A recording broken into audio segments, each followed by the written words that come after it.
Everyone knows there are 20 managers in the Premier League, yeah? Well, actually, no. Around 3/4 of them are not managers. The terms manager and head coach are often used interchangeably to describe Premier League bosses, but they're actually two different jobs. So let's explain how and why. For years, fans referred to Mikel Arteta as Arsenal's manager, but I'm afraid technically... No, I don't think so. No. From his first day on the job, he was the Gunners' head coach. Let's pick a random moment in time, February 2025. Only 6 Premier League bosses actually held the official title of manager rather than head coach. Man City's Pep Guardiola, David Moyes of Everton, Ipswich boss Kieran McKenna, Southampton's Ivan Juric, Oliver Glasner at Crystal Palace and Leicester's Ruud van Nistelrooy were the only actual managers of their respective teams. Everyone else? That's right, head coach, including Ruben Amorim at Man United. He took over from Erik ten Hag, a man who had held the title of manager. Might come as a surprise that Amorim's appointment marked the first time ever that Man United had a head coach instead of a manager. But to understand why they made that decision, you also have to get what the difference is between a head coach and a manager. A manager's got a huge range of responsibilities. They're not just in charge of training and player lineups, they're also heavily involved in player sales and transfers. Critical stuff. But a head coach's role is far more focused on team training and performance on the pitch. So whereas Ten Hag was highly involved with decisions around transfers during his tenure, the intention was that Amorim wouldn't be, at least not on the same level. And as the sporting structure at Man United changed under Sir Jim Ratcliffe, people like Sir Dave Brailsford took charge of transfers instead. How all those roles play out in practice may be slightly different at different clubs though. On the other hand, the contracts of actual managers like Pep or Moyes had no limits on their job role and their involvement with transfers and contracts. But those guys are actually in the minority now, and it's a change that's happened pretty quickly. In 2019, there were only 6 head coaches in the Premier League, but by 2025, there were 14. A clear indication that more and more clubs are moving towards a model where the guy in charge is actually only really in charge on the pitch. And the way things are going, it might not be long before all 20 clubs have got head coaches, and the job position of football manager in the top flight is no more.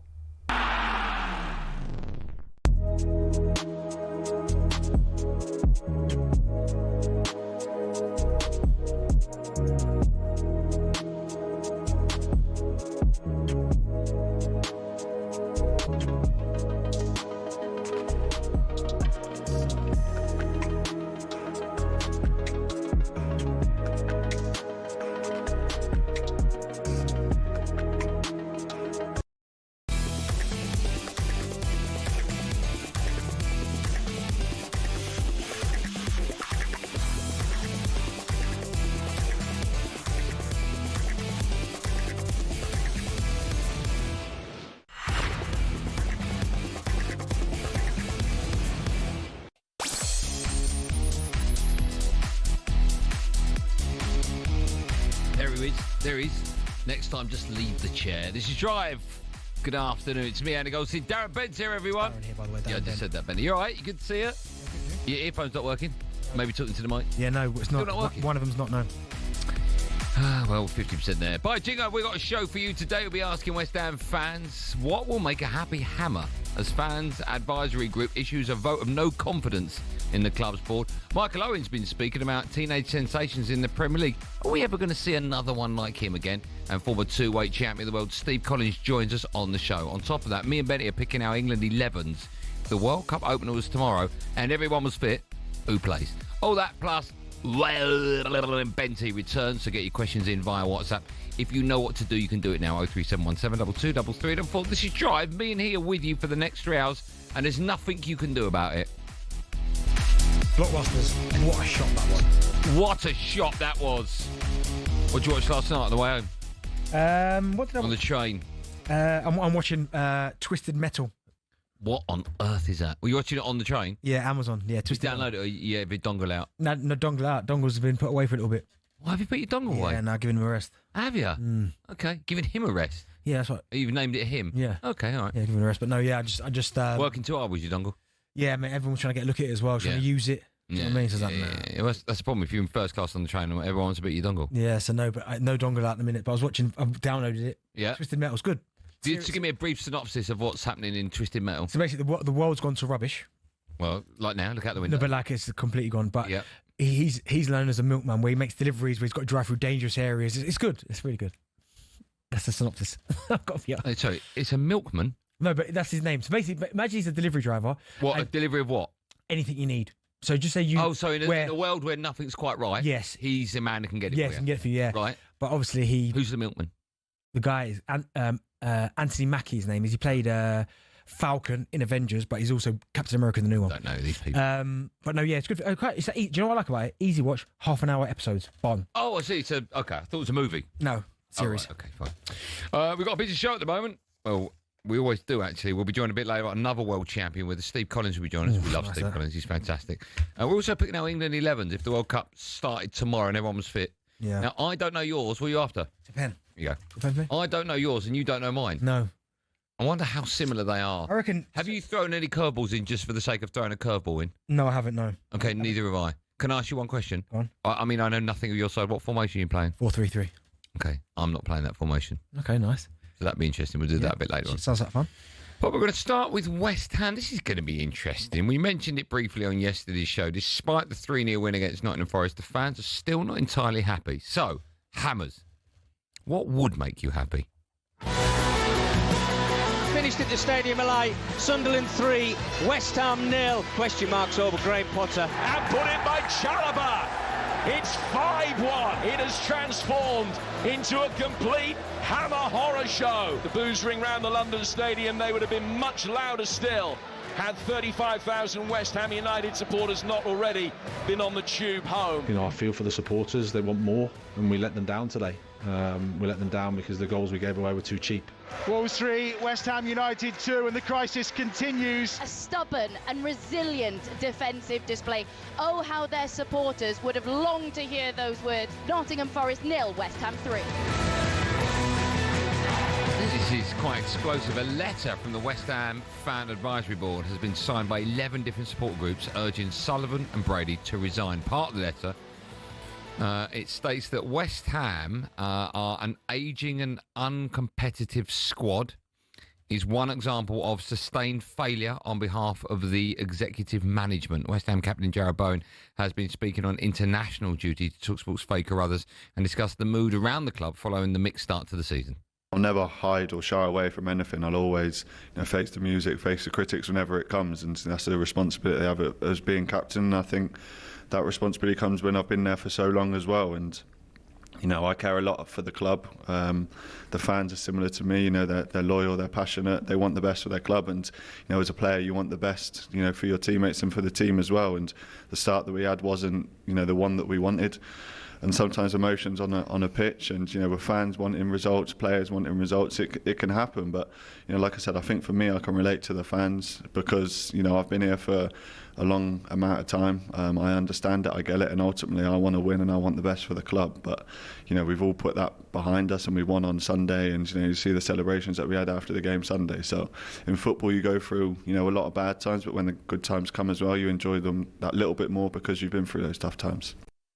I have to say, with West Ham fans, I do feel sorry for them because I think out of all the clubs in the Premier League, their owners don't understand what football is to that club more than any others. Yeah. Right?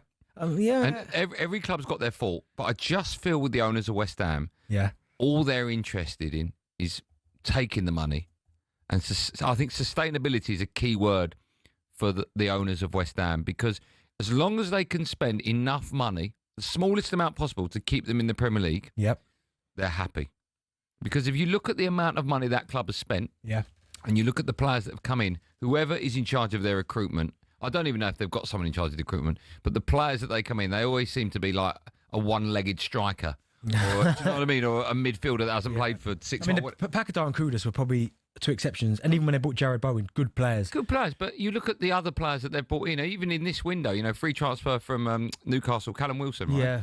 Yeah, West Ham fans, if you had a fit Callum Wilson, I think that's a great buy. But the thing is, if they fit Callum Wilson doesn't go to West Ham, he's still at Newcastle. That's exactly right. So, but no, I can understand the frustration. They've had some tough times. I mean, they've had some great sides. I was looking at their finishes, and in 2020-21, right, they finished 6th, and I remember thinking that was an incredible achievement. Then they finished 7th with David Moyes, and certain supporters still weren't happy. 6th and 7th, that's still good.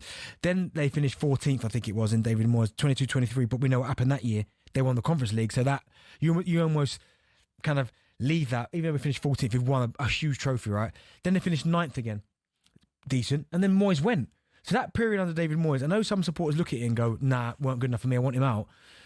That's very, very good. 6th, 7th, 14th, but with a European trophy, and then 9th. Mate, that's decent. They look a million miles away from that at the minute. And I understand why West Ham fans are frustrated, because I look at West Ham, right, and with those David Moyes finishes, I get it. You're in and around that European football. You're in it, Europe 3 or 4 years in a row, which is incredible.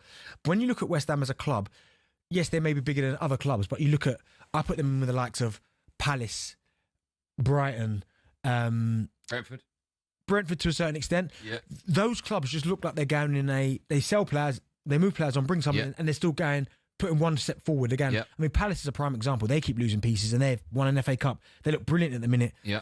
Great manager. I almost feel like West Ham at the minute, it's always a couple of results away from a crisis. Yeah. Do you know what I mean? Whereas I feel like Palace lose a couple of games, no real biggie. Brighton, not a problem. Brentford, yeah. But West Ham lose 2 games, oh my goodness, crisis. What are we going to do? I also feel with West Ham, and this is why I put them at the top of the list, is that their home was ripped away from them. Yeah, but that's like most. That's just normal football. I know, but they went to a stadium that wasn't purpose-built for them. Yeah. It wasn't a football stadium, it was an Olympic stadium. Like an arena. They don't own the stadium. So I know they leased it for 99 years, but I just sort of feel that West Ham fans never really feel that the London Stadium is their home. I thought it would do, because they started they've won something there. Yeah. So I thought, okay, this is the start of. I just think they've been treated really badly by their owners. And if you look at the amount of money that's coming in, I think they're in a net deficit of over 5 years of 309 million, right? Over 5 years. But you look at the money that's coming into that club, you're guaranteed at least £150 million per season because you're a Premier League club. They've got just over £100 million for Declan Rice. Yeah. I don't see that investment back into this current squad, that team. Do you? And every so often they'll get a player. You mentioned a couple of them. Paqueta obviously is doing really well, started the season. But Kudus, right? All of a sudden, he was one of their key players. Yeah, boom, sold. Yeah, I like Mateus Fernandes. I think he's from Southampton, but again, it's a risk. He's only 21 years old, coming out of the Championship. He's a good player, but what would make West Ham fans happy? If there were 3 things, in fact, that's the question I'll ask. Right, West Ham fans, top 3 things that would make you happy. Right, if you had a magic wand. What would it be? Because I reckon if you wave, I reckon West Ham fans need a magic wand, because one of them is going to be the old stadium back, and that ain't going to happen. No. Another one's going to be probably the owners to go. Owners go. That's never going to happen. No. So what's the last thing? And the third one's going to be a squad that's got investment. Well, I guess they just want players. And listen, they brought in some good players, right? Like as I said, I'm with you, Callum Wilson. If he could have stayed fit, he'll score goals for them. Like, so if he from now to the end of the season doesn't get an injury, he'll score 15 goals. I think we've got no doubts about that. I just think they want to see, first of all, an identity to the way that they play. Yeah. There's been I've spoken about the West Ham way for such a long time, but I think an identity West Ham fans would like to see again. And I just want to see their club going forward, making strides forward. It's never going to happen. When you've got Sullivan and Brady in charge, it's never. We say that, but I mean, a 6th, 7th, a European trophy, 9th, that's all under their watch. It is under their watch. Do you know what I mean? So it's one of them where that is under. You can't. This is I fully understand about West Ham fans and not liking the owners. I get that, but my only point, and this goes for any club, like you can't kind of take with one and throw away with the other. You can't be like, that's your fault. No. But then when they win something, no, of course you are right. I mean? You are right. But the same can be said for Spurs with Daniel Levy. Like he's won you something. Exactly. But then you have to ask, if they've written this fan advisory letter and it's signed by 11 different supporters groups. Yeah, they're not happy. The majority of West Ham fans are not happy. Do you know what I'd like to hear from West Ham fans as well? When was the last time they were happy? Well, it was probably when they won the conference. So that was under the ownership. Yeah, but not one of. I'm talking about the last for a sustained amount of time. Yeah. They were happy, like a season. They were like, I'm really enjoying this. Okay, season. we'll ask that question. 03717223384. West Ham fans, you can have your say. I know loads of you want it. I'll also ask West Ham fans, if you had the magic wand, you can wave it, and you could change 3 things to make your club better. Anything? What would it be? I guarantee one stadium. Yeah. And the other is Sullivan and Brady out. But 03717223344. We'll take your calls in just a moment. There has been a wicket at Lords. England, they're taking on South Africa. The second ODI. Sam Ellard is watching for talkSPORT. England finally have the fourth wicket, the score going 93 for 3 to 240 for 3, but Jofra Archer back into the attack and he gets Bretsky. It's a slower delivery which the South Africa batsman did not pick. He hit him flush on the foot, out LBW. He did review it, but it was plumb. He goes for 85, his fifth ODI game for South Africa. He's passed 50 in all 5 games. The partnership for the fourth wicket was worth 147 runs. The platform has been set for a really strong push for South Africa in the final 10 overs. Tristan Starps is looking really dangerous at the other end. He's not out on 55. In at number 6 is Daryl Brevis. So 10 overs to go then. South Africa 240 for 4. And I've got a really good platform here for a strong finish where they'll be hoping to get way in excess of 300 runs. Good work as always. Thanks, Sam. Right, West Ham fans, I'm giving you that magic wand. What 3 wishes do you want? 03717223344. That's where we're going right after this, live on Drive on talkSPORT.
chuck some random songs in there. I mean, if you're going to play any song, like Get Away With It, any reason why this one, Jack? All right. Next week? Did you hear that? No. Did you hear what he said? Underground Slow. He said Underground, and you and I were talking about that in the break. Why? Can you hear us in the break, Jack? Hold on. Did you hear that he can, but he doesn't listen? Well, not today, though, Jack. It's next week. Hold on. Can you listen to us in the break when we're slagging you off? Is it Monday to Friday? I don't like that. Is it Monday to Friday, Jack? What else in Jack for? It is Monday to Friday next week. Tube's right. Yeah, don't get me started with that. Drive on talkSPORT with me, Andy Goldstein Darren Bent, alongside still to come. Former two-weight champion of the world, Steve Collins, will be on our show. Just quickly, Man United had a loan bid rejected from Atletico Madrid for Conor Gallagher on deadline day. Oh, okay. I like him. I wasn't not a fan. I've realised how good he's been since he left Chelsea. I mean, he was good. He was good his last year at Chelsea. Yeah, Captain. Yeah, they shouldn't let him go. Arsenal's Max Dowman has been included in the Champions League squad from 5 p.m. today. We'll be talking about Wonder Kids. Yeah, look forward to that chat. Is that too young? No. Right? No, good enough. You're old enough. Okay, fine. Wales, they're currently taking on Kazakhstan in their World Cup qualifier. Nigel Adderley's watching for talkSPORT. 65 minutes played, it's still Kazakhstan 0, Wales 1. Kiefer Moore with the goal in the first half. Wales were the dominant team then, but Kazakhstan have been much better since half-time. Karl Darlow making a brilliant save to turn a curling shot from Kenzabek onto the crossbar, and Kenzabek then cutting infield from the left-hand side. His low shot, wrong-footing Darlow, but going just wide. Dan James and Mark Harris have just come on for Wales. They need to step things up. If they win this game, they're top of the group, but a long way to go at the moment. Kazakhstan 0, Wales 1. Thanks, Nigel. Right, we're talking West Ham. Are you a happy hammer or not? 03717223344. If we gave you a magic wand, what would you wish for? Mel is first up. Hello, Mel. How you doing, boys? You all right? We are good, okay. mate. How you doing? How are you? Good. Well, listen, my love for my club is being a bit tested because of the owners. The waiting the magic wand thing, you're definitely right, Andy. Will definitely be gold. And Brady gone, and definitely not being at London Stadium because it's like a bloody lie. I didn't hear that. Let's see if we can get him back because, sorry, Mel, but the line wasn't great. While we're doing that, let's find out if Brian's any clearer. Hi, Brian. Hello, mate. Hello, fellas. You all right? Hi, man. Good, mate. Off you go. All right, mate. Magic wand. I wish I had one. I thought Harry Potter was going to have the magic wand, but it don't look like he has. I don't know. Like, listen, these owners have got to go. I mean, it ain't just this. They sold us a dream, which has turned into a nightmare, that place. The happiest I was the last season at Upton Park. Obviously, I think that was the happiest. Brian, can I ask, when you moved to London Stadium, did they not make a promise that within 10 years you'll be playing Champions League football there? Yeah, and we'd have a stadium fit for the Champions League and a team that's fit to play in it or something like that. Yeah. And none of that come to come. Listen, it's a night. I gave my season. I was season ticket holder for years at Upton Park. Gave it up after the first season. I didn't like the place. The Soul of Spal is what we all nicknamed it. It's just it's a lovely arena, but it's not a football stadium. No. You know what I mean? It's just not. It's not built for purpose. It's not. Anyway, so they ripped the art out of the club I love. I go away games now because that's the only time I feel really still connected to West Ham United. That's West Ham corporate to me. You know what's sad, Brian, is no matter what the fans think, there's no way that Sullivan and Brady will ever sell up unless it's a huge financial gain to them. Yeah, I get what you're saying, but we've all got to make a stand. I went on make no difference. I know, but well, you say that, but obviously now that straight away they've come out now saying they're going to talk to the fans or whatever. You know what I mean? Where they haven't. Trouble is they don't speak to anybody, and then all of a sudden something like this comes up, and okay, we'll speak to the fans now. Well, do you know what? Whenever some owners, not all, because I'm sure some of them do, I always feel like it's like a select few that they're never going to talk to the masses. It'll be like a vetted 15 people where, and they'll be like, we spoke to the fans. It's never just like, do you know what? Open session at I don't know, wherever it is, in anything open. First 100 people turn up, they get in. We'll just talk. It's never that. No, they're all handpicked. Robert is up next. Hi, Robert. Yeah, hello, mate. How you doing, boys? All right? Good, man. How are you? Yeah, very good. I'll probably be a very unpopular West Ham fan, but I used to go to Upton Park, and then I take we're all season ticket holders. There's 5 in my family, and then we all go to the London Stadium. And I've been taking the kids since they were tiny, and we absolutely love it. Okay. Getting there is so easy. Yeah. We come out of Epping, go straight on the Central Line, Stratford Walk, lovely atmosphere. And then getting in there is easy, and it's just no drama. It's a lovely family place to be. With regards to the atmosphere, it's a relationship, isn't it, between the players and the people who are watching. If the players are putting in an effort and actually playing for their shirt, the atmosphere is fantastic. We've had some fantastic days and fantastic nights there. When the players aren't putting in an effort, that's when we all have a problem, and it's as simple as that. And too recently, the games have been terrible because they haven't been putting in an effort. They haven't been playing for their shirt. It doesn't help that the midfielders look slow, but I tell you what, when I was watching the game recently against Nottingham Forest, Somerville's come back.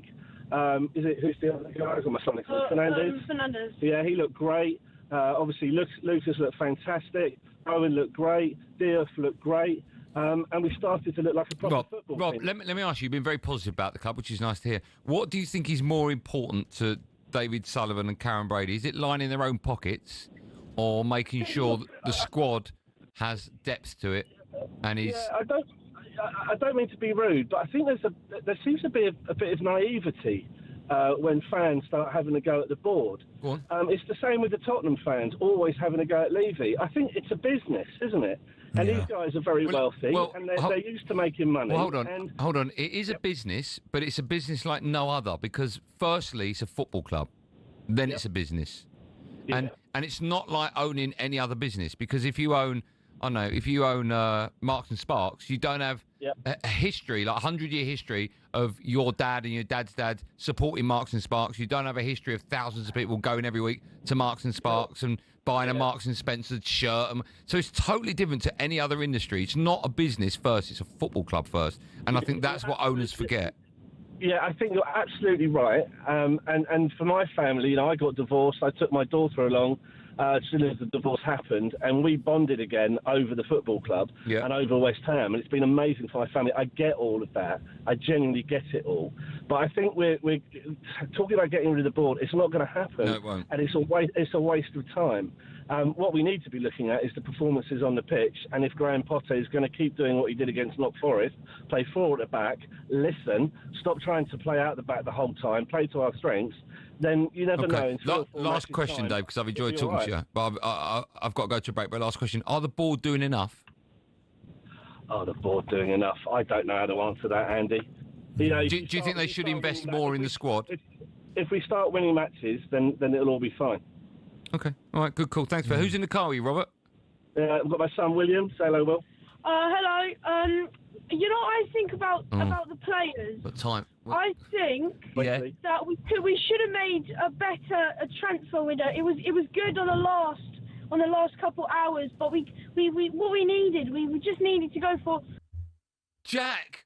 Oh my, Jack, can you get it back? Jack, you can't do that. Oh my, Jack, you're a disgrace. I'm so sorry, that young kid. Jack, that's naughty, that is. Oh, dear. Sorry about that. Still to come, we'll be discussing Wonder Kids and asking who's the greatest of them all. Jack, you're a nightmare. First, it's time for no Googling. Do you know what? Honestly. I know. That's terrible. No, you're right. No, don't say it, because Jack will get embarrassed about that. Jack, you're a disgrace. West Ham held the most points in the 38-game Premier League season to be relegated. We want to know how many points did they get. The answer to that is Jack's resignation when we come out. Jack, you're a disgrace.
accused of ramming his car into Liverpool fans at the club's Premier League victory parade in May has pleaded not guilty to 31 offences related to the crash.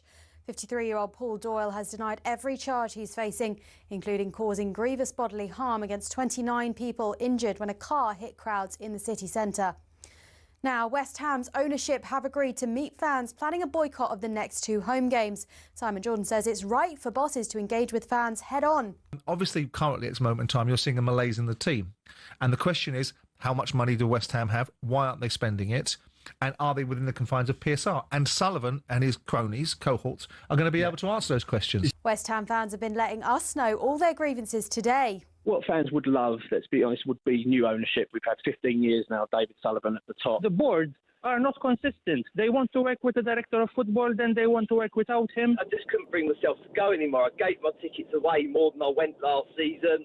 Speaking of the Hammers, Lucas Paquetá is considering suing the FA after he was cleared of spot fixing, but his lawyer Alistair Campbell told us this. If he turns around to me and says, I'm fed up with talking to you, I've had a horrendous 2 years, I don't like the law or legal process, and I'm not interested, I wouldn't be surprised. But I also wouldn't be surprised if he wants to go ahead because of how frustrated he is. All your latest is at talksport.com.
Job for talkSPORT, me, Andy Goldstein Darren Bent alongside. Before the break, I asked the question, West Ham hold the most points in a 38-game Premier League season to be relegated. How many points did they get? 48. 42. I've just got a confession to make. You need to, because the amount of messages that are coming in. Jack, be careful, you need the building, son. Before, what would you say, Joe? Oh, okay. Before the break, we were talking to Robert's son. I don't know if he said his name. And he was chatting away because he was on national radio. He was enjoying life. And then Jack cut him off. Right? I've got a confession to make. Jack didn't cut him off. It was Benty. Don't try it. Don't even try it. Okay. Listen, what I will say, before Andy continues, I'm not in control of those buttons. Right. Them buttons are not in front. Look at the people watching on YouTube. The buttons you can see are next to him. The buttons here. I'm going to own up. I'm going to be a man about it. I cut him off. Okay. Because we're meant to break at 27. Yeah. It got to 30, and I saw the big boss walk past the window, and I thought, I'm in so much trouble here, right? And so I thought, how do I get out of this? So I thought the only way is to blame someone else. So I blamed Jack. So basically, Jack could have got the sack, and you better blame him. Yeah, well, he wouldn't have got the sack. I would have stood up for him. But what I will say is, Robert's child, let's get him back on at some stage between now and 7. We can't get him. He's too young. I mean, Jack, if you see the messages coming in, I feel for you because you're a nice guy. Jack, I can only apologise. And to Robert's son, I apologise as well. I just panicked. I didn't know what to do. Can I read one out? Yeah, of course you can. Yeah, we'll have fun with it. Jack, you're no better than the guy who stole the cap from the kid at the US Open. It's honestly, Jack. Jack, I've saved you. You owe me big time. Right? Even though I threw you under the... Nice one. Wow. Hope you're happy with yourself for dropping a listening fan for commercial adverts. Jack, I feel for you, bro. Need the word commercial there. Adverts would have... Honestly. Poor Jack. Jack, I need to blame someone. Blame yourself. Yeah, but I've manned up about it. I've confessed. A lot of people wouldn't have confessed, right? Hi, lads. Sack Jack. Oh, yeah, I sent that one. Jack, it was not you, it was me. All right? I apologise. I apologise more to Robert's son. Apology. All right? Nothing I can do about it. I just panicked. I didn't know what to do. Still to come, me and Benny picking out England 11. Just funny. That's the real person. Everyone you've seen now, that's the real Andy Goldstein. It's this facade that he's nice. Okay, what would have been worse? Right? Let him talk. No. What would have been worse? The kid starts talking, and I go, sorry, mate, I'm going to have to cut you off there. And he go, oh, why? I go, you took too much, did a bomb. No. Or just the kid thinks, Lion's gone dead. No, what you should have done was what you usually do, is go, listen, sorry to interrupt you, but we've got to go to a break now, but we'll get you back on at some point in the show, but thanks for coming on. Yeah, I should have done that. Well, okay, next time it happens, you can do it. All right, no worries. But I won't cut him off. I'll let him keep talking. All right. Cut you off in a minute. There's been another wicket in the cricket. Here to get us out of this mess is Sam Ellard. No, we. Samuel? Oh, is he not there? Is he not there? You cut him off as well? Oh, shocking, man. Jack, I don't know what Jack's doing. Oh, Jack again, is it? Jack, come on, man. He's not there. I don't know what he's doing. He's not there. Should we just move on? Oh, is that Sam, are you there? I'm here. Can you got me? Yeah, now I have. Yeah, what's all that about? What happened? I was here talking. I hold on. You. Jack, I'm not blaming Jack. No. Jack's. He just confessed. He just said. Oh my! Let Jack live, man. No. The first one was me. The second one was Jack. All right. Yeah, Jack, you're a disgrace. Sorry, Sam. Carry on. Do you want me to go? Yes, please. Yeah.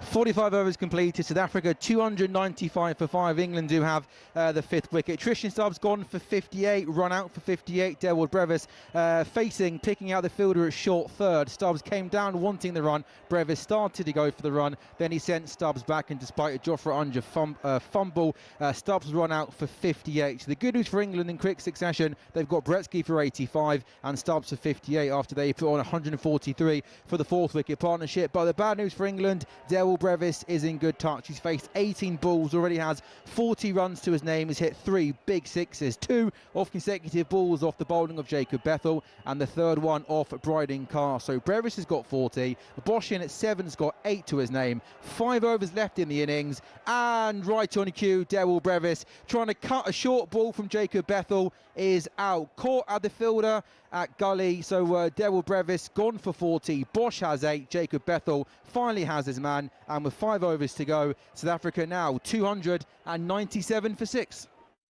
Thank you, Sam. Yeah, I've realised what I'm going to do. What? In the next ad break, I'm going to phone up Robert and speak to his son. No, I like that. I'm going to do that. Yeah, I like that. See, I'm a nice person. You're not, because you cut him off. No, I won't cut him off. How funny if No, I you did cut him off out there. No, but I will be doing it. So, Rob, if you're listening, make sure you phone 3. Right, it's been a busy old summer of transfers with plenty of new faces in the Premier League, so we're going to use them just to play a little fun game of start, sub, and sell. The rules are very simple. I'm going to give Benny 3 players. And yourself. Okay, fine. The rules are simple. I'm going to give me and Benny 3 names. He has to pick one to start, pick one to sub, and pick one to sell. You're getting it, you are. You know what it is? Grimsby fans coming for you, innit? Oh, they coming? Yeah. Put the fish and chips down, have they? They've been kicked out yet? How many days? Honestly, see. Wide men. You ready? Go on then. Start, sub, and sell. Eze, Kudus, and Grealish. That's a tough one. I'm starting. How do you do this? Do you in your mind? Do you start with the one you're going to start or sell? Well, you start when you're starting. So are we talking right now as we sit? Yeah, as opposed to what in the future? Oh, it's tough, you know. The sell. Listen, sell Kudus, right? You're selling me, yeah? Selling Kudus, yeah. Okay. I agree with that. I'm starting Grealish. Yeah, I'm starting Eze. You're starting Eze? Yeah, Eze. You're so biased in Mention this. Grealish, because I know you can have an impact. Mate, no. You see, you're a disgrace. What do you mean have an impact? That was part of the problem at England. Yeah, the impact, yeah. So you're going to start Eze? Mm-hmm. Right, okay, next one, 10s. Xavi Simmons, Wirtz, and Cunha. I'm not really seeing Cunha as a 10, that's the problem. I'm going to go with... Wirtz had a slow start, but he looks the business now. I'm going to go start Wirtz. Bench Cunha. Yeah. and sell Simmons. Okay. I know Spurs fans are going crazy because I've sold 2 of their signings. I'd do it the other way around. I'd start Cunha. Over Wirtz? Yeah. Do you know there's an argument to that? Because I've not seen Wirtz get going yet, but what I have seen from him take up some intelligent positions that he just ain't quite got going yet. And he also, will. Cunha's used to the Premier League at the moment. That's True. why I do that. Nice. Goal scorers. I know what you're going to do here. No, you might as well start with a sell. No.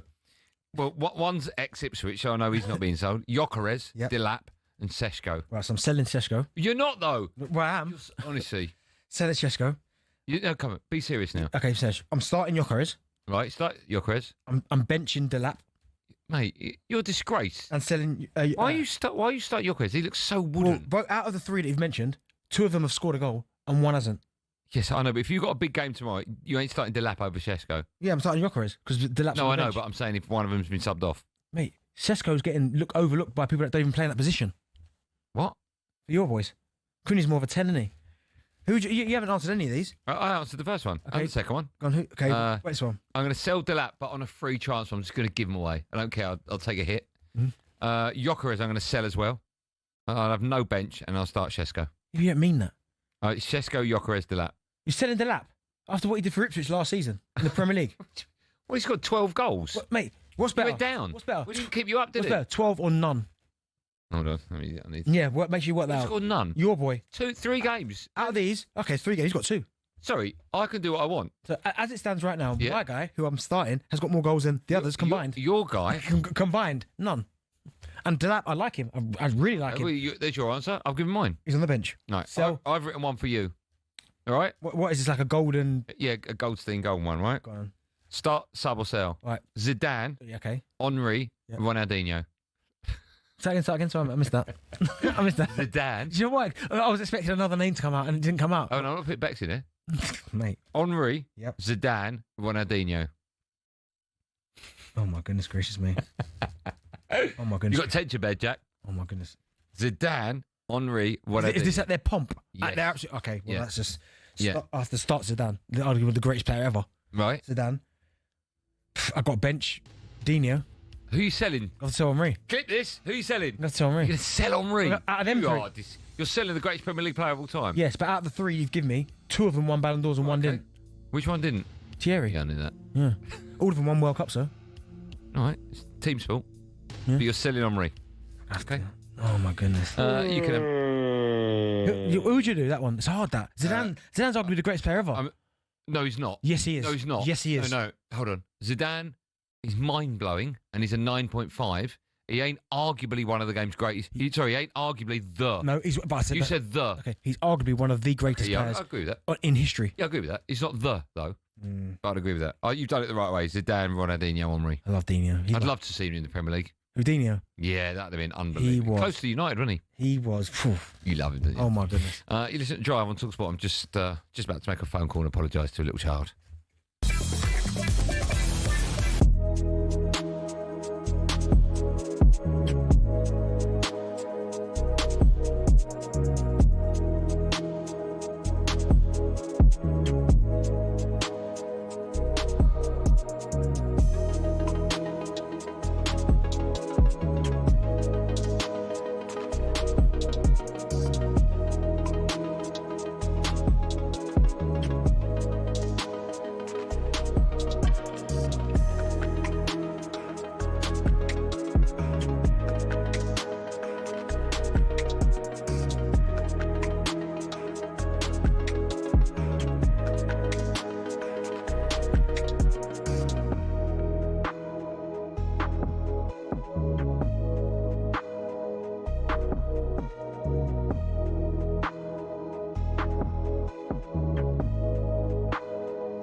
Driver talkSPORT. It's me, Andy Goldstein Darren Bent, alongside still to come. We'll be discussing Wonder Kids and Michael Owen's comments he made on Rio Ferdinand's podcast. Talking of Wonder Kids, in that last break, I just phoned Robert back. I spoke to his son William. Yep. Who Jack put the phone down on. It was me, and I apologised to him, and he was cool with it. Yep. And the reason I say Super Kids because he plays for SK Sports in Sawbridgeworth, and he's going places. William will be playing for England in about 8 years' time. I love that. So I just thought I'd give him a little shout out. I thought I'd say someone's made a really good point. Oh, here we go. Go on. No, about that. James Sheed, and he's a great. Sheedy? Yeah, Sheedy. Yeah. Henri not winning the Ballon d'Or when Nedved won it is the biggest travesty ever. He's under. No, it's not. I'll tell you what the biggest travesty. No, that he should have won it. No. 2003. Right. He should have won. I bet my next sentence about the Ballon d'Or you'll agree is a bigger travesty. Go on then. Lewandowski not being awarded it in the COVID year. Yeah, but no one won it. So I know, but that's a travesty. Yeah. I agree. Why? Why was he not awarded it? He won it. The 1 year that he was incredible. That's insane. Insane. But Nedved should have never won it over Henri in 2003. Yeah, mate, Nedved, unbelievable player. Not like Henri that year. Yeah, unbelievable. I'm glad Nedved got it. Do you know that period? Well done, Pavel. That period, right? Of this is the period from we'll go from 97. Yeah. To 2005. Yeah, Okay. you say that right. So Ronaldo, the Ronaldo. R9. Yeah, R9. Zidane, Rivaldo, Figo, Michael Owen, then Ronaldo again, Nedved, Shevchenko, Dino. Oh my! I don't think we'll ever get a list like that Oh again. my goodness! Yeah, Will we? I mean, but then from 2008, goes- Ronaldo, Messi, yeah. Ronaldo, Messi, Ronaldo, Modric. Messi, Modric. Oh, you got it right in this bang on there. Hey, 2020 not awarded. That's disgusting. Hey, disgusting. That's disgusting. Right, time now for this.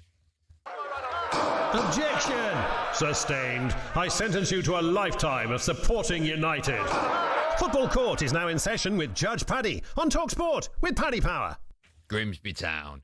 Time now for Order in the Court as we welcome Lewis Richards from our friends at Paddy Power for this week's Judge Paddy. Hi, Lewis. How are you? I'm all good. I'm going to be extra nice just to make sure that I don't get cut off by yourself. I don't want to join that list today. Okay, well, it was Jack that did it. Well, why is he blowing out the background? He's never used that. Yeah, what's going on in the background? Who are you hiding from? I've moved. We've done a little bit of a move in the office type thing. If I unblur, you'll see the wife's very messy storage. Oh, it's her fault, is it? In the background. It's her fault, Yes, not yours. Yeah. So Those that's days are staying gone. blurred. Right, we've got you on because each week Judge Paddy's here to rule on a topic that Benty and I are going to debate. What are we talking about this week, Your Honour? Today we are talking VAR. A lot of controversy in the Premier League over the last 3 match weeks with Howard Webb already making an apology to Fulham. So today in the court, we are asking you both to present one change you would make to VAR to make it better. Okay. Judge, who would you like to go first? I went with Ben last time, so I'll go with yourself today. Okay. So we both got, but I'll be going first. 45 seconds to make our cases, present our evidence. Lewis, you're going to judge us on our knowledge, stats, delivery, and anything else that you think is relevant. Okay, is everyone ready? 45 seconds. My time starts now. Listen, there's loads of rules, Judge, that I could sit here and say this one needs to be thrown out, that one's low. But I'm going to go for one that could be changed to a simple rule and would stop arguments forever, and that's the offside rule. And by that, I mean it should be changed to your foot, your toe. Not your shirt sleeve, not your haircut, not your nose if you've got a big nose, or your earlobe. Just if your foot is further forward than the last man's foot, that's it. You're off. Simple as that. And you can never, ever argue about it. It's not going to be, is there a fag packet between you and the defender, yada, yada, yada. It will be the easiest one. Oh, still going, is it 50 seconds? Never argue keep about. Going, and that's, Judge, just keep going, is it? That's why I've gone for it, Your Honour. Yeah, Benny, you got your work cut out. Thanks, Do I get a minute as well? I 100% agree with that. Thanks, Other West. So this is a tough one. Can I ask before Benny has his go? Shall I talk over the end of Benny's or not, Judge?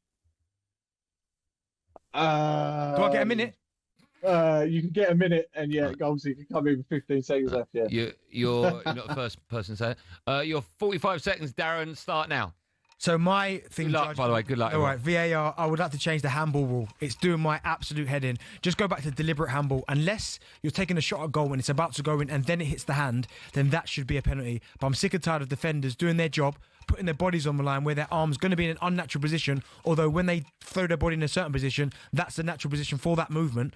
I'm sick and tired of them getting penalties for that, for trying to block the ball. So I think unless it's deliberate handball or the ball is going into the net and it hits your arm, then they need to seriously look at the handball rule. because the handball balls were pathetic. Yeah, but you could never prove it's deliberate. Well, that's the problem with unfortunate. You can't. No, you can't prove. Mine's black and white. Yours is still down to. No, it's not. Mine's handball. Yours is down to whether or not it's your view. No, of course not. But Judge, I know he's a smart man. He gave you it last week for some silly reason. So we'll soon see. Man. Judge, what are you going for? Yeah, it's almost like you've taken my job away from me there, because you're right. With the offside, if it was just going to be a foot, that is 100% yes or no. Whereas the handball rule, it still matters. What guy is sitting in Stockley Park and watching and then going, oh, I'll give that one this time, but then next week it's not given. So while I agree that the handball rule is just all kinds of wrong, the offside one wins it today. It's black and white. Just a quick one. Who was before Judge? Who was before Lewis Rich? I used to do this because I think I preferred that one. Doesn't matter. You know what I mean? Judge, I'll see you. I'll see you in the pub. I'll see you in the pub for a pint tonight. Cheers, Judge. No worries, guys. Thanks, Enjoy. There you go, another victory for Team Goldstein. Thanks, listener. There will be another debate in front of Judge Paddy next week. 18+, gambleaware.org. Judge Paddy on talkSPORT with Paddy Power. Now it's all over in Wales World Cup qualifier with Kazakhstan. Nigel Adley has been watching for talkSPORT. And it's finished. Kazakhstan 0, Wales 1. So Wales have got the victory they needed to go top of Group J.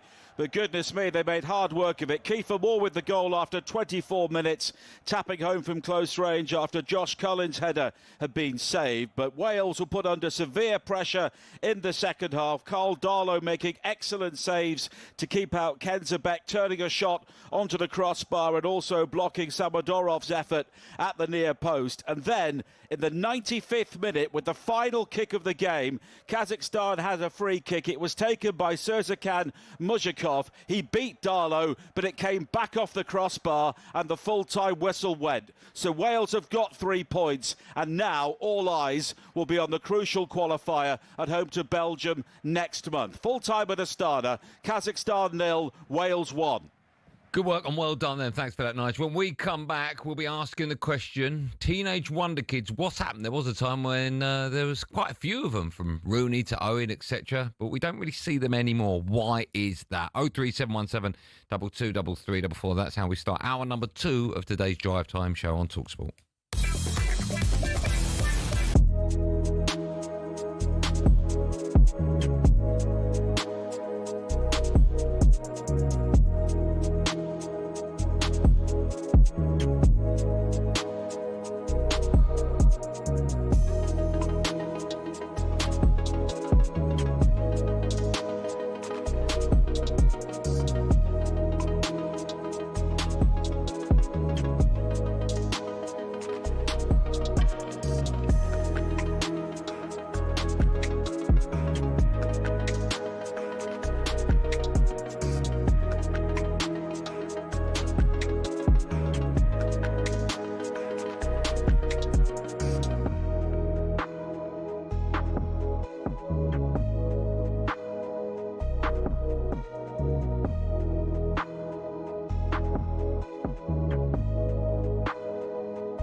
Everyone knows there are 20 managers in the Premier League, yeah? Well, actually, no. Around 3/4 of them are not managers. The terms manager and head coach are often used interchangeably to describe Premier League bosses, but they're actually two different jobs. So let's explain how and why.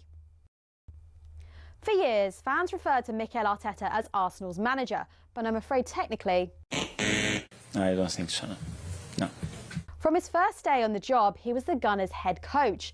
Let's pick a random moment in time, February 2025. Only 6 Premier League bosses actually held the official title of manager rather than head coach. Man City's Pep Guardiola, David Moyes of Everton, Ipswich boss Kieran McKenna, Southampton's Ivan Juric, Oliver Glasner at Crystal Palace and Leicester's Ruud van Nistelrooy were the only actual managers of their respective teams.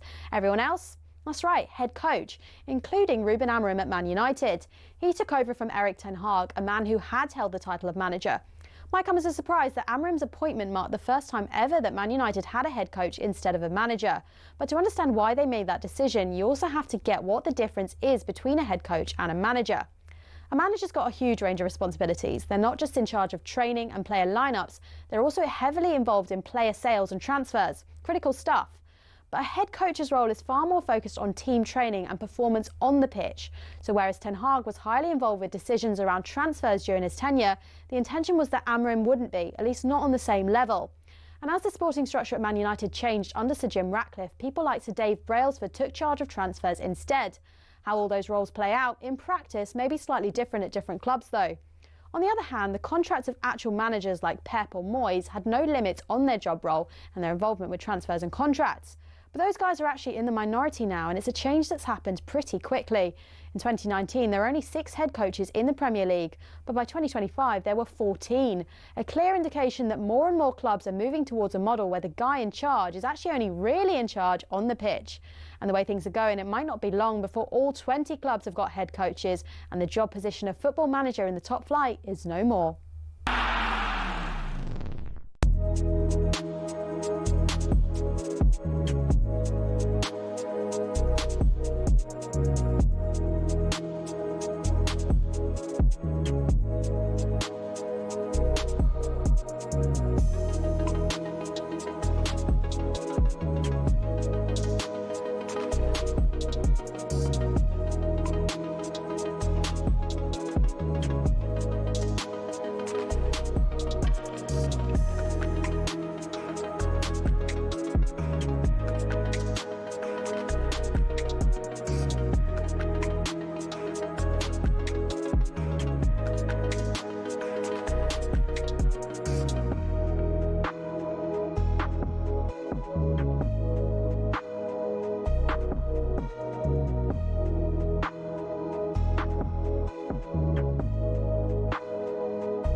Welcome back to our number 2 Drive on talkSPORT with me, the lead singer Andy Goldstein, and the drummer over there, Darren Bent.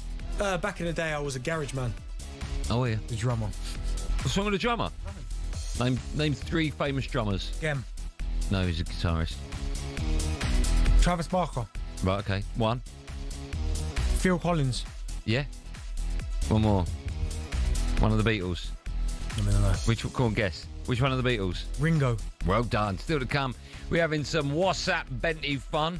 But once again this week, we are reacting to Michael Owen's comments. Today, we're talking about the player himself and asking if we'll ever see a wonder kid like him again.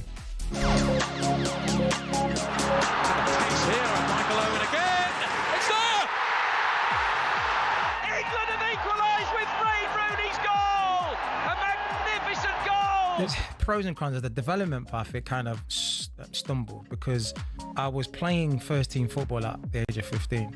Max Dowman, 15 years old, has made his Premier League debut. He's come off the bench. Salah comes into the box. He's left Engamoa to finish it. He's won it! Rio Engamoa, the teenager. I'm looking forward to this chat. Speaking on Rio Ferdinand's podcast, the former Ballon d'Or winner Michael Owen believes there will never be a 17-year-old as good as him again. This is what he had to say. I won that in massive decline. I snapped my hamstring in two when I was 19. And between the age of 7 years old and 19, I'm not sure there was a player on the planet. There was a few. R9, he, like, at 17, 18, it was like, oh my word. I played against Thierry Henry at that age. You know, he was a late developer. He wasn't, you know, at 17, 18. I think I was 60 and he was 17 or 18 or whatever. He was a year or two older than me. But in those Europeans, he wasn't, you know, doing what I was doing. As I say, at 17, I won the Golden Boot in the Premier League at 17. It will never be done again. Or at 18, 2 times. I love the way he talks about himself. And I love it because everything he says I agree with. Yeah, the fact it's fact. Yeah, and he comes out and says it. Like, I like hearing stuff like that. Michael Owen won the Golden Boot for Liverpool at the age of 17 and 18 in the Premier League, and he's still the last English player to win the Ballon d'Or. Yeah, the second youngest player ever to win it at the age of 22. Might as well throw a BBC Sports Personality of the Year in there as well because he won that too. I don't think that's probably at the top of his list. No, but still, but as a teenager, you throw that in. Yeah, I don't think he really cares about that, do you? Yeah, of course. No, I've just mentioned Ballon d'Or and football stuff. Okay, yeah, but BBC personality. Yeah, that's big. That's big deal up. No, it's not. It is. It's not, Benty. Big deal up. It's not.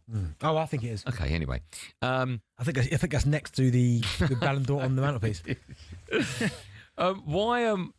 Why don't we see young kids coming through anymore? And when I say don't see them, there were people going, yes, we do. And Max Dowman's, of course, one of them.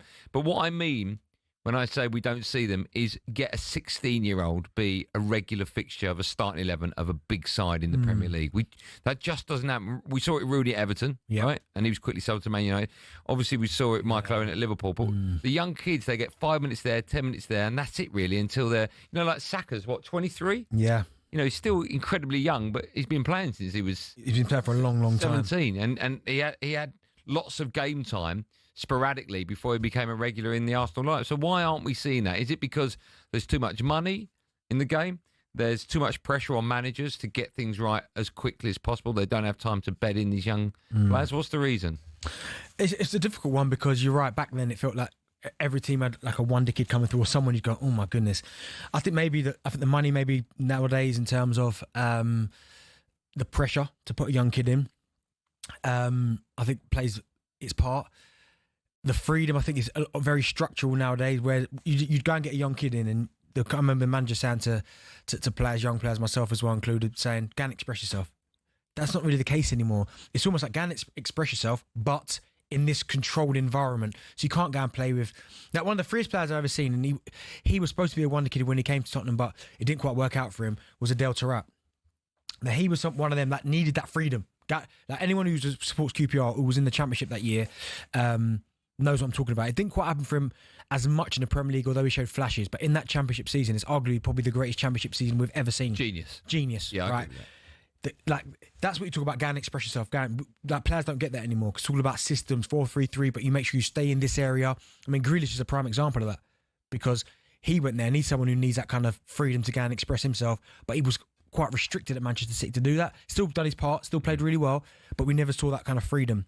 But you talk about back then, and what you talk about Michael Owen. I mean, I remember being a kid watching him come through and just thinking, what am I witnessing here? Because he was just quick as they come. He had no fear, could finish with both feet. And it felt like he achieved so much before the age of 21. Now, someone will be able to correct me if I'm wrong, but when was the hat-trick against Germany?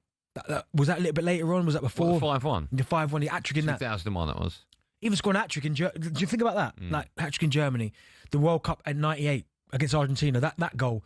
I mean, he was just unstoppable. So when he talks about being the best young kid on the planet, I kind of agree with him because if you watched him as well, not only just when he became mainstream in terms of Liverpool first team, I remember when I was in the England youth setup and the England youth coach used to say, you've never seen a kid like this before.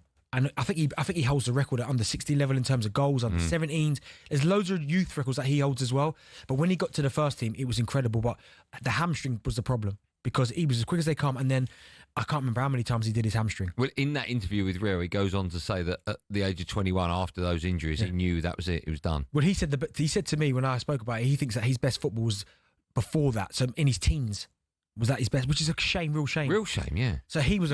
I don't think he gets anywhere near the amount of respect. Oh no, he should do. But do you know what it is? Because everything happened so young. Yeah. Because it happens. And then he had like 10 years of.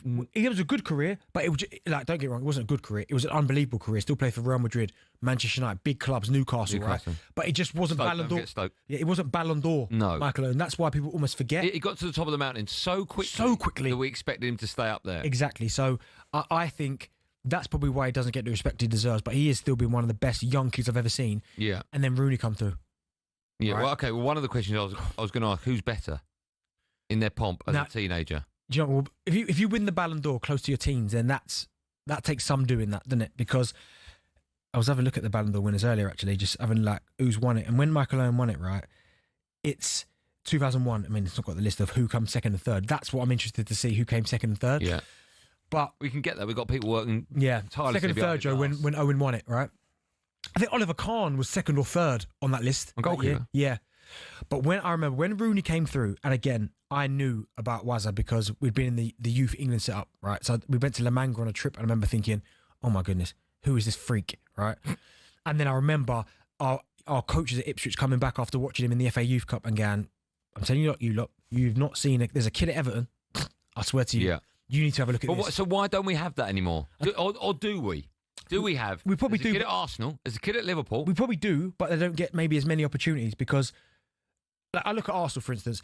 We've got Max Dowman, incredible, and we've got Ethan Manieri. Both can play on that right-hand side. And Lewis Skelly. Right? Lewis Skelly probably going to get more opportunities, although this season Calafiori's been very good. Yeah. But their problem is they've got Saka there. Who was like a wonder kid type thing. Do you know what I mean? Yeah. So Max Dowman's come on for like 25 minutes and he played on the right. Yeah. Is that his only position?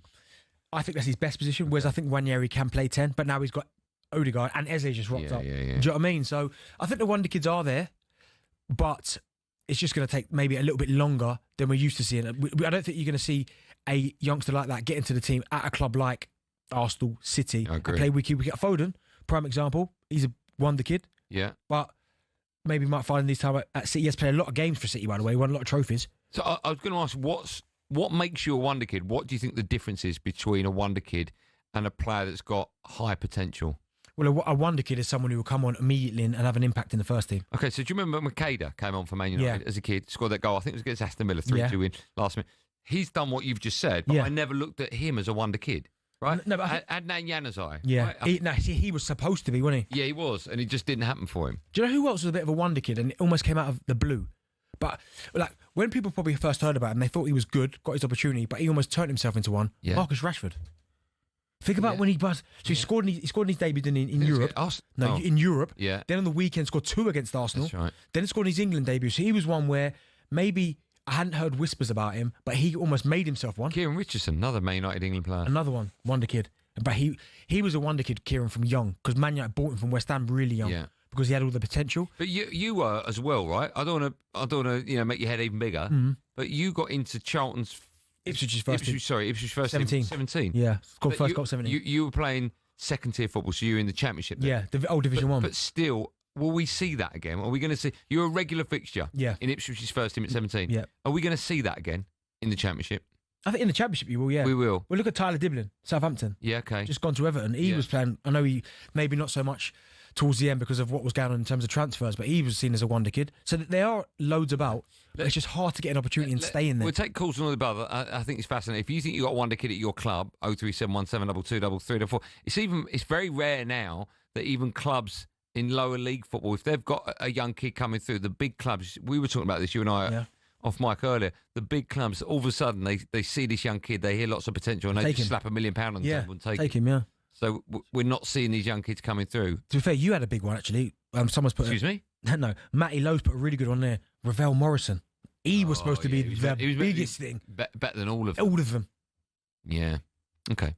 We'll talk wonder kids, and also we'll ask the question, Owen or Rooney, and we'll get people's view on Owen. Who do you think? It's such an hard one. Rooney in 2003, I tell you what, Euros was freak of nature. And had he stayed fit, we might have won it. I tell you what happens in my head when I'm asked that question. I moved towards Wayne Rooney purely because I remember him for longer doing it. Yeah. Because he had a much better career. Is that the wrong thing to say? More consistent career and was at the top for a long time. Probably Rooney in my head. But if you're asking me at 18, who would I rather take? I think it's a flip of a coin, right? I think so. Scary. 03717 We'll talk Wonder Kids in just a moment. Don't forget, by the way, from 6 o'clock tonight, we're bringing you Benty. This is your chance to ask Benny anything you want from the world of football or anywhere else. Paddle. I'm guessing you want a paddle question. All you need to do is send us a voice note on WhatsApp. 03717 Don't forget to start your message with, of course, what happening, Benty, and put your name on it as well.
Listen, drive on talkSPORT. Me, Andy Goldstein Darren Bent alongside. Still to come in, Bennett will be picking our starting 11s for England. We don't know who the other one has picked.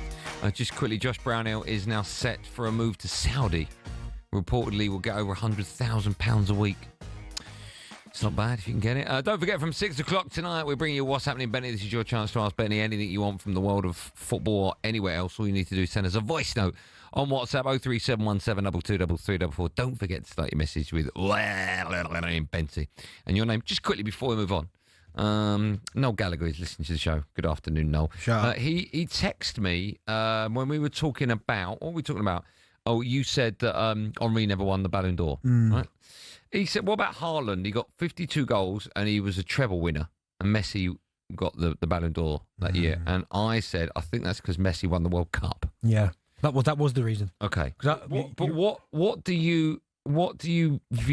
think should have happened that year? Because if you score 52 goals and you win the treble, and you break the Premier League all-time scoring record in the season, okay, but the World Cup's the pinnacle, right? Right, exactly. This is the problem, because looking at the numbers and the stats from Haaland, I mean, he got 12 goals in 11 games in Champions League. I mean, it's incredible.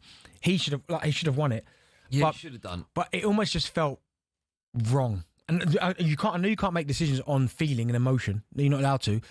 But the fact Messi wins it almost felt like the last piece of the jigsaw, didn't it? Messi winning it. Yeah, but the World Cup was the last piece of the jigsaw, so he didn't necessarily need the Ballon d'Or to make that last piece. No, but still, it all felt right. Listen, Haaland should have won it. Those numbers there are ridiculous. He should have won it. In fact, right? He should have won it then, and Lewandowski should have won it when it was not awarded. I agree with that. But the fact Messi got it when he won the World Cup, I'm like, okay, that's fair enough. Yeah, any other year he gets it. Any other year he gets it. If you score 52 goals to win the treble, that is insane. It's incredible. Like Haaland, that year there is incredible. I mean, do you think 52 that year, 38 the year after, 31 last year? He's getting worse, isn't he? 6 and 7 this year. You know what? We don't even talk about that enough. No, he's got 3 and 3 in the Prem. Has he really got 3 and 3 in the Prem? Yeah, and he's got 3 and 4, but they've counted the Club World Cup. What's the lowest number? Hold on, I've got word. What's the lowest number that he would get this season that you would go, that's poor, which is still exceptional? Does that make sense? Well, he got 22 last year. Right, that's Prem. Good. That's Prem, and people are going. He got 8 goals in 9 games in the Champions League, and people were like, he's had a bit of an off season. He was injured as well, wasn't he? I'd be delighted with them numbers. Yeah. Strikers. Well, hold on. Centre forwards nowadays would be delighted with that. Michael Owen, when he won the 2 Golden Boots, they were both tied when he won it. Yeah. And they were both under 20. I think I've got that right. Would you know what's quite mad about Michael Owen? Right. Yeah. Incredible. He never got over 20 Premier League goals in a season. Yeah. Like he got 19 a couple of times. Yeah, and that's how he won the 2 boots. Yeah. He drew with 2 other players. I mean, they're both sitting on his mantelpiece. I don't think he cares. Oh, yeah, of course he doesn't. But what I'm saying is, a bad year for Haaland's 22. Remember what he did to Arsenal? Yeah, Who? FA Cup final. Who? Michael Owen. Oh, yeah, what with the cartwheel? Yeah, 2 goals. Of course we I remember. battered them, start to finish. Yeah, I remember that. We had Michael Owen as a guest. Brilliant, wasn't he? Really brilliant. Yeah. Really brilliant. We're very lucky that day. Should we go back to the phone as we're talking Wonder Kids? David's a Man United fan. Hi, Dave. Hi, gents. Good afternoon. How are you, man? You all right? Not too bad, thanks. On the way home, so I'm happy. Oh, good. Okay. What's your view on Wonder Kids? You as a United fan would have seen loads of them, right? Yes. So I had a chat with the producer just on his phone before it came on. So basically, I know I've been listening to you guys talk. I've got my own theory as to why I think that we don't see as many of them nowadays as we used to. So obviously, you guys have mentioned a couple. I think one is to do with the money. Obviously, that adds pressure. 2, which is what I think is the biggest reason is, obviously the game's moved on now. We have a lot more sports nutrition. The players take care of themselves a lot better. And if we look back, I think the defenders going back in maybe 10 years and beyond, you know, they weren't the most of the springiest of chickens. So they tend to be a little bit older. They also weren't as mobile and as fit as some of the younger defenders we see now. We tend to see a lot more younger defenders who are strong. You know, they were really fast. A lot more mobile, and they're not going to get the merry-go-round by people like Michael Owen as easy nowadays. And obviously the game has technically moved on, so it's a lot more possession-based, and obviously coaches don't want to give the ball away as much. So did you say defenders nowadays, maybe Michael Owen would have struggled against them because they're quite quick and slender, did you say? I don't think it would have been as easy for him against some of the defenders now, no. Oh, no, I'm telling you now. Michael Owen back then would have ripped any centre-half you want. You could argue pieces. Centre-halves back then were better. Even now, like all the centre-backs now. Yeah, all the centre-backs now, Michael Owen. I mean, you talk about Michael Owen he went to Real Madrid. For starters, he was playing against. Think about some of the centre halves he would have had to play against in that period, like the John Terry, Yapstam, Rio Ferdinand, Marcel Desailly, Cannavaro, all these boys he would have been playing. Ned Maldini. Yeah, to be fair, I can't say anything to that. It's a fair point. You really can't. Them boys. Yeah. Okay. The second thing I wanted to say is, you got your argument about Rooney and Owen. Yeah. My personal opinion, obviously, I've seen Rooney at United. I've seen Owen, not in his prime, but I genuinely think, and I've had this conversation with a few of my friends, and quite a few of them agree. I think Wayne Rooney is the best English British player of all time. That's my opinion. Yes, there's an argument. That's an argument. Like, Did you say English or British? English. Let's say English. English. Okay, all right. Thanks for your Why call. you say that? Because who are you thinking? I thought you said British, and I'll put Gareth Bale in that conversation. Bale's a joke, innit? Yeah. Yeah. What did you say? Wayne Rooney's the greatest English player ever? Yeah. It's hard, isn't it? It's impossible because people will go Bobby Charlton, you just Jimmy Greaves, Yeah. It's impossible. But certainly of the modern day, he's in that I'll conversation. tell you now, if Owen's playing nowadays, man's scoring 30 goals, man. In his pomp. Yeah. Yeah. He's too quick. Although I think I'd still have Rooney as an 18-year-old. I mean, he was like a bulldog, wasn't he? Bulldog, mate. Bounce off people. In the Umbro they'd boots. bounce off him. Remember he used to wear them like rusty-coloured Umbro boots? Yeah. What a player He was proper raw, What wasn't a he? player. Still to come, we'll be bringing back whatever little I'm Benty, but first it's time for no Googling. Good calls, by the way. Good calls. Thank you for that, gang. We have been talking about Wonder Kids. We want to know who's the youngest player. Oh, what a great question this is. Pub question, this one. Who's the youngest player to win the Champions League? Great. You like that? Yeah. Don't cheat. Right. Right? Don't cheat anyway. Okay. Who's the youngest player to win the Champions League? Brilliant question. The answers to that and loads more coming up live on Drive and TalkSport in seconds. Stay where you are.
The man accused of ramming his car into Liverpool fans at the club's Premier League victory parade in May has pleaded not guilty to 31 offences related to the crash.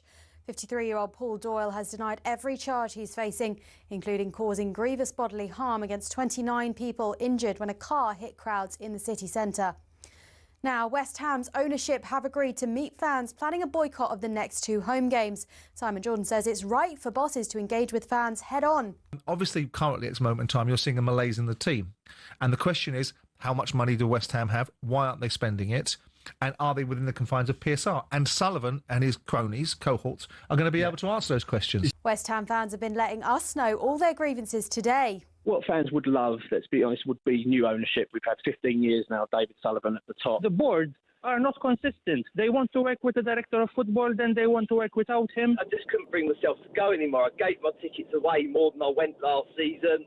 Speaking of the Hammers, Lucas Paquetá is considering suing the FA after he was cleared of spot fixing, but his lawyer Alistair Campbell told us this. If he turns around to me and says, I'm fed up with talking to you, I've had a horrendous 2 years, I don't like the law or legal process, and I'm not interested, I wouldn't be surprised.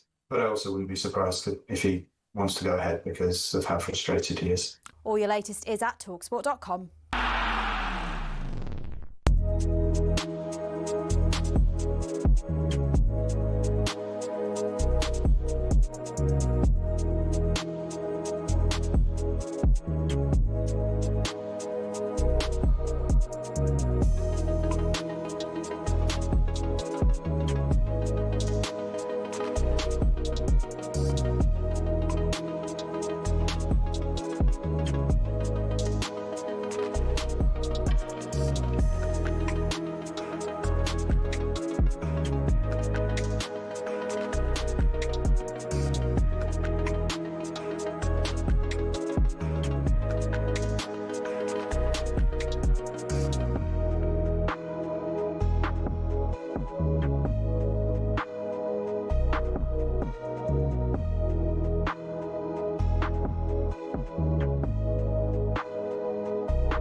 Jack's playing with the spin classes tune.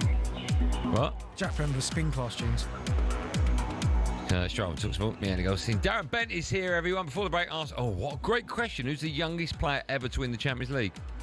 Well, I'll give you some rhyming clues. You're going I could be naughty with my rhyming clues, but I'm not going. We're on air. Going Kids listen to the show, obviously, as we found it earlier. All right. Went off. Finished? Yep, go on. Something's not near, it's... Far. Okay. And when you sneeze, you say this to someone. Bless you. Yeah. You got it? Far bless you. Yeah. That's the name. It's an awful clue. Oh, far bless you. The way they're making their faces in there. Yeah, it's terrible clue, isn't it? Terrible clue, yeah, sorry. Okay, I'll take far away. Bless you. Yeah. Is that still bad? Bless you. You won't get it, Carnu. Still to come. Far bless you, Carnu. I was thinking on my feet. Because I wanted to rhyme his actual name, but I thought I'd get in trouble. Still to come, we're having some fun with the best of talkSPORT. However, now it's time to turn our attention to England. Yesterday we discussed whether England has a midfield problem and how tough it's going to be for Thomas Tuchel in that department. So with that in mind, me and Bentley, we're going to do, right now for you, we're going to pick our team as if this weekend was the World Cup opener. Do you know what? Just quickly as well. There was a conversation out there that exploded about England. Yeah. We were talking about, obviously, club over country. Yeah. Or country over club. And we're talking about what would your club have to win in order for England not to win anything for the next 200 years? Why not 100? Why is 200? We said 200 out there. Right. So like some people were saying, like Natalie Sawyer out there said Brentford, if they won the FA Cup and the League Cup, she'd happily, England don't win anything for 200 years, which I get. Yeah. I said for Arsenal, if they win that, I'm the same. Yeah. What about you, Man United? You wouldn't, would you? No, I want to see the World Cup one. Yes. I've seen it all. You haven't. You need to see the Champions League. Still, but... I've seen it all. Should we go back to this? Because everyone's in there very excited because if you're watching on YouTube, yeah, people have spent a lot of time and effort putting graphics. It's because we've got great people that work at this Great company. people. So if you're watching on YouTube, if you're not, now's the time to turn your telly on and have a look. Because, in fact, every international break, we're going to revisit this, which I think will be interesting. So we're going to pick our 11 now as if the game's tomorrow. But every time we have an international, we'll go back and we'll pick our new team. It may change, it may not. All right? Before we get into this, let's hear from England's Morgan Rogers. On who he thinks. I wouldn't about... really look at someone in particular as my biggest competition. I think myself. I think I know what I can do as a player. I know what I can show, and I know the ability I've got. I don't think anyone plays similar to me in that sense. So I think if I'm playing at my best and showing what I'm about, I think that's all I can do. And if I get picked, great. If I don't, then it's one of them things, and I'll go back to the drawing board and try and get in the next one kind of thing. I think. If I focus on plays and get bogged down, I think that's where clouds can get judged, and you kind of just change what you're trying to actually do and what you're trying to actually achieve. So, yeah, I don't think I look at people as such. Yeah, that was Morgan Rogers. Right, Benty, ahead of this round of World Cup qualifiers, you and I are going to pick our starting 11 for England. You go first. Right? No, I've been told you have to go first. No, you haven't. No. Joe, can you go first? No. See, said you can go. No, because they've got the graphics ready for you. All right? All right. So we're going to do this ahead of every single international break as we build up to the World Cup. And we'll see over the next weeks and months how they change. Yep. Okay? Can I just tell you now? They're all very excited about the graphics going up. So if you are close to a YouTube, it's not there. We haven't got come on. I know we haven't got that button yet, but it's on the screen. All right? Up there? No, just for people at home. Oh. But it will look flash and it will look good. Okay. So, Benty, you're 1 to 11. If everyone's fit, you can decide the formation, the players, everything. And have you got a captain? You need to pick your captain as well. Yes, obvious. Kane. Okay. Oh, okay. He's in it, is he? Yeah. What formation are you playing? 4-3-3. Okay. Off you go. So as I say it, the I don't know. I've never been here before. Right. This is new. This is groundbreaking for all of us. So I'm going goalkeeper Jordan Pickford. Graphic. So just put the whole team up. Yeah, I've got Jordan Pickford in goal. I can't see that, so you have to. I mean, that's so I see. No, but people are listening. Yeah, Jordan Pickford's in goal. I think, listen, there have been some good England goalkeepers. I think Dean Henderson's knocking on the door. But I think 76 caps later, I still think he's probably England's most consistent, certainly playing for the Three Lions. So I've gone Jordan Pickford in goal. I've gone Reece James at right back. Yeah, gone Reece. So I really like him in terms of the all-round package. I know Trent maybe is range of passing is better, but I think as an all-round fullback, and technically Reece James is as good as they are as well. So his problem is fitness. If he can stay fit, well, everyone's fit in this squad. Yeah, okay. Reece James, left back. I've gone Miles Lewis-Skelly. I think what he's done for England in such a short space of time, and by the time we get to the World Cup, he has been incredible. At left back, scored his first goal already as well under Thomas Tuchel. So I've gone for Miles Lewis-Skelly at left back. Two centre halves. I've gone for John Stones. Of course, he has been consistent for England. And I've gone for, in my personal opinion, the man who is England's best centre half in Mark Gahey. So that's my back four. Okay. Goalkeeper. Midfield three now. I'm not going for any of this double pivot stuff. I've gone 4-3-3. Three in midfield. Declan, I know you're better as an eight, but I've just for the purpose of this team, I'm saying, listen, lad, just do a job for the team. He's gone in as a holder. Yeah. The two 10s ahead of him are Jude Bellingham and Cole Palmer. Okay. I know Jude can do a little bit. Jude could do a little bit of both, where he can get back, he can make things happen. So I've gone Jude, Declan Rice, Cole Palmer. On the right hand side, Saka. Whenever Saka puts on an England shirt, always plays well. Is always brilliant. So I've gone Saka. Harry Kane as the captain down the middle, and rightly so. And on the left hand side, if the World Cup was tomorrow, I've gone Jack Grealish, because he's looked like he's a man on a mission. So, yeah, there's my team. Okay. That's a good team. Just go through it one more time, people listening. So it's Jordan Pickford in goal, Reece James, John Stones, Mark Gahey and Miles Lewis-Skelly, Declan Rice, Cole Palmer, Jude Bellingham, Jack Grealish coming off the left, Saka on the right, Harry Kane down the middle. Okay. Ours are similar, different formations, but similar players. So my team is Jordan Pickford in goal. I agree with you. He's never put a foot wrong for England.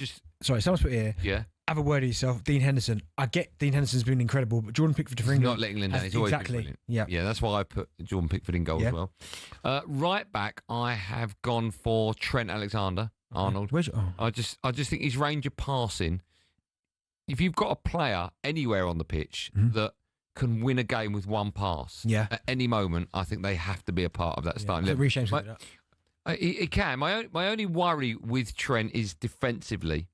Okay, that is a problem. But I'm sacrificing the defensive side of our team for the attacking side. My team's very attacking based, all right?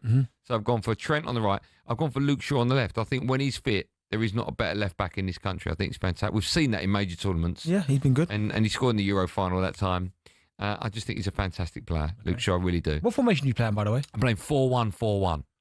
That's a 4-3-3 then, effectively, yeah. Yeah, but we'll see. Well, no, it's not. It's not because I've got Declan sitting. Yeah.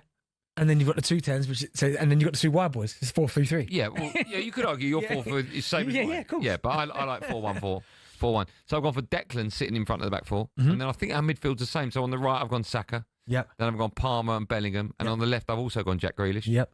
And I've got Harry Kane down the middle. Yeah. And the reason I've done that, I mean, if we lose the ball, we might be in a bit of trouble because it is incredibly attacking. But the reason I've gone for this, Guehi and Stones, I agree with you, they're the best 2 centre-halves. I think Mark Guehi's the best England defender at the moment. But our attacking options, both fullbacks like to bomb on. Both fullbacks can score.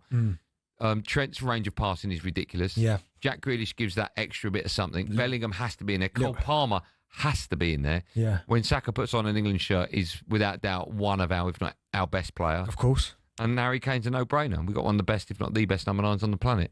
Yeah, like I said, so the only 2 positions are fullback where we differ. It's totally different fullback. So what you've gone for Lewis Skelly. Why have you gone Lewis Skelly over Luke Shaw? Because I just think, in terms of going into the middle of the park and playing as well, he's better with his feet than because naturally I think he is a midfield player. Miles Lewis Skelly. He's certainly in the youth Arsenal system.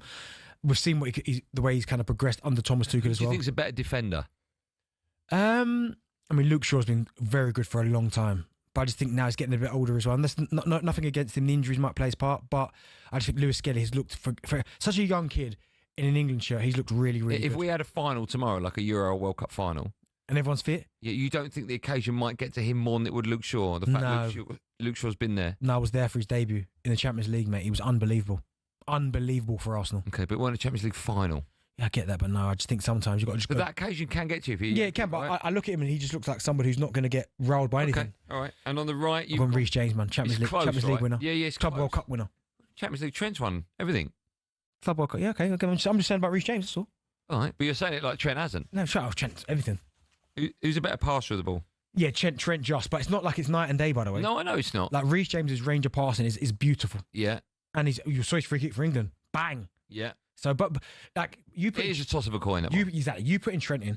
Yeah. I'm not going to go. What are you talking about? Right. Do you know what I mean? Like if say go back 5 years and all the fullbacks are in there. Pomp. Walker. Yeah, I know. And he's not. And in terms of his range of passing, there's nowhere near as good as them two. No, but I just gets trust you him. out of trouble. I just trust him. Yeah, I agree. Midfield, we've gone for the same, right? Yeah. Very attacking. I mean, we both want Declan to play that. I don't really want to, but that 6 role. But it's almost like I don't want to put Declan there, but I need Jude to play and I need Cole Palmer to play. Yeah. So I think those and three, I need Saka to play. So I think those 3 are up there with the best we've ever had. I really do. As a group of 3 players collectively that work in those positions, we've had better players, of course, but as a 3, I mean, you're looking Bellingham's like a 10 out of 10, 9 out of 10.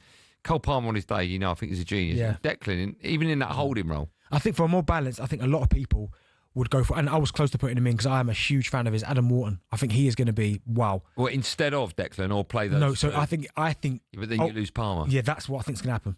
I think it's going to be Wharton once he gets his opportunity at that level and he starts to play and you see how good we see him week in, week out for Palace. Yeah. And he can maybe get over his injuries. I think he'll be the holder, natural one who progresses the ball. Yeah. Declan will go back to that 8 and then Bellingham as the 10 and then Palmer might miss out. Yeah. But we've just found a way of getting Palmer and Bellingham in the same team. Yeah. If Harry Kane's injured, who starts? I've no idea, don't I? Me neither. It's hard. While I was thinking of that question to ask you, I thought, what will my answer be? I don't know. I don't know either. We've got Watkins, Solanke. You play Rashford there? Yeah, but we don't know what Rashford's going to show up. No, we don't. Although usually when he's in an England shirt and he's playing alongside, he's done well. Yeah. Yeah. I don't know the answer to that. Tony, maybe. I don't know. Okay. It's good, that. Liam Delap. Got it. Delap. You ruined it. It was After Kane, Delap. Going well up till then. There you go, 1 to 11. Do you want to read them out one more time? You've gone for... Jordan Pickford in goal, Reece James, Mark Guehi, John Stones and Miles Lewis Skelly, Declan Rice, Jude Bellingham, Cole Palmer, Saka, Kane, Jack Grealish. Mine's exactly the same, apart from the fullbacks. On the right, I've got Trent. On the left, I've got Luke Shaw. Good work, everyone. Right, England, they've got their innings underway in their second one-day international with South Africa, and they haven't got off to a good start. Sam Ellard can confirm everything I've just said. Sam? I can confirm it's the worst possible start. England chasing 331 for victory, and they lost a wicket with the very first ball of their innings. Jamie Smith goes for a golden duck. Nandre Berger, the left armer, with the wicket. A length ball that just came into the right-hander, a touch. Jamie Smith looking to push the ball into the offside, took the inside edge, caught behind by Rickleton. On Tuesday, Jamie Smith was the only England batsman in the first one-day international to make more than 15 runs. He made 54 as England were embarrassingly bowled out for 131. England have lost 20 of their last 30 matches in this format. They're in terrible form, and they're going to have to pull off some run chase here to chase down 331. So Jamie Smith's gone for a golden duck. Joe Root is in at the crease in at number 3. He's just scored his first runs. A short ball from Lungi Ngidi on the back foot, pulls it into leg side for a boundary. Ben Duckett has 1 run to his name. So into the second over, England 7 for 1, and their target for victory from 50 overs is 331. Sam, just quickly, last time we spoke to you, as in not in this show, but the last time we had you on our show, we were talking about your dating antiques. How have they been going? Have you got any dates? Have you been on any dating websites? No, have you met anyone? I can't lie. It's been a quiet summer. Right. I've obviously. Has it been a dead summer? Fully. It's been quiet. Maybe not dead. Quiet. I've obviously, as you know, if your love life was a football team in the Premier League, who would it be? Oh, Wolves. Okay. I mean, no points from 3, all over the place. Managers under pressure. That's what I'd probably go for. Right? That is an incredible answer. Can't score. That is an incredible answer. I thought that one very quickly, didn't I? Right? Yeah, can't score, can't defend, no good players. Fans to be turning on the relegated. team, manager under pressure, definitely going to get relegated. No hope. There we go. I'm glad we had that conversation. We'll speak to you a bit later on. I'm glad you asked. Yeah, me too. Don't forget, from 6 o'clock tonight, we're bringing you What's Happening, Benny. Your chance to ask Darren Bent anything you want from the world of football, anywhere else. All you need to do is send us a voice note. Open up WhatsApp, 03717 22344. Don't forget to start your message with that noise. What's Happening, Benty? And put your name on it as well. We've got some brilliant ones so far. There's still room for 2 more. Still room for 2 more at the end. 03717 22344.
You listen to Driver Talk Sport, me, Andy Goldstein, Darren Bent alongside. Now we have some huge breaking news from the Premier League this evening. Football fans, turn up your radio.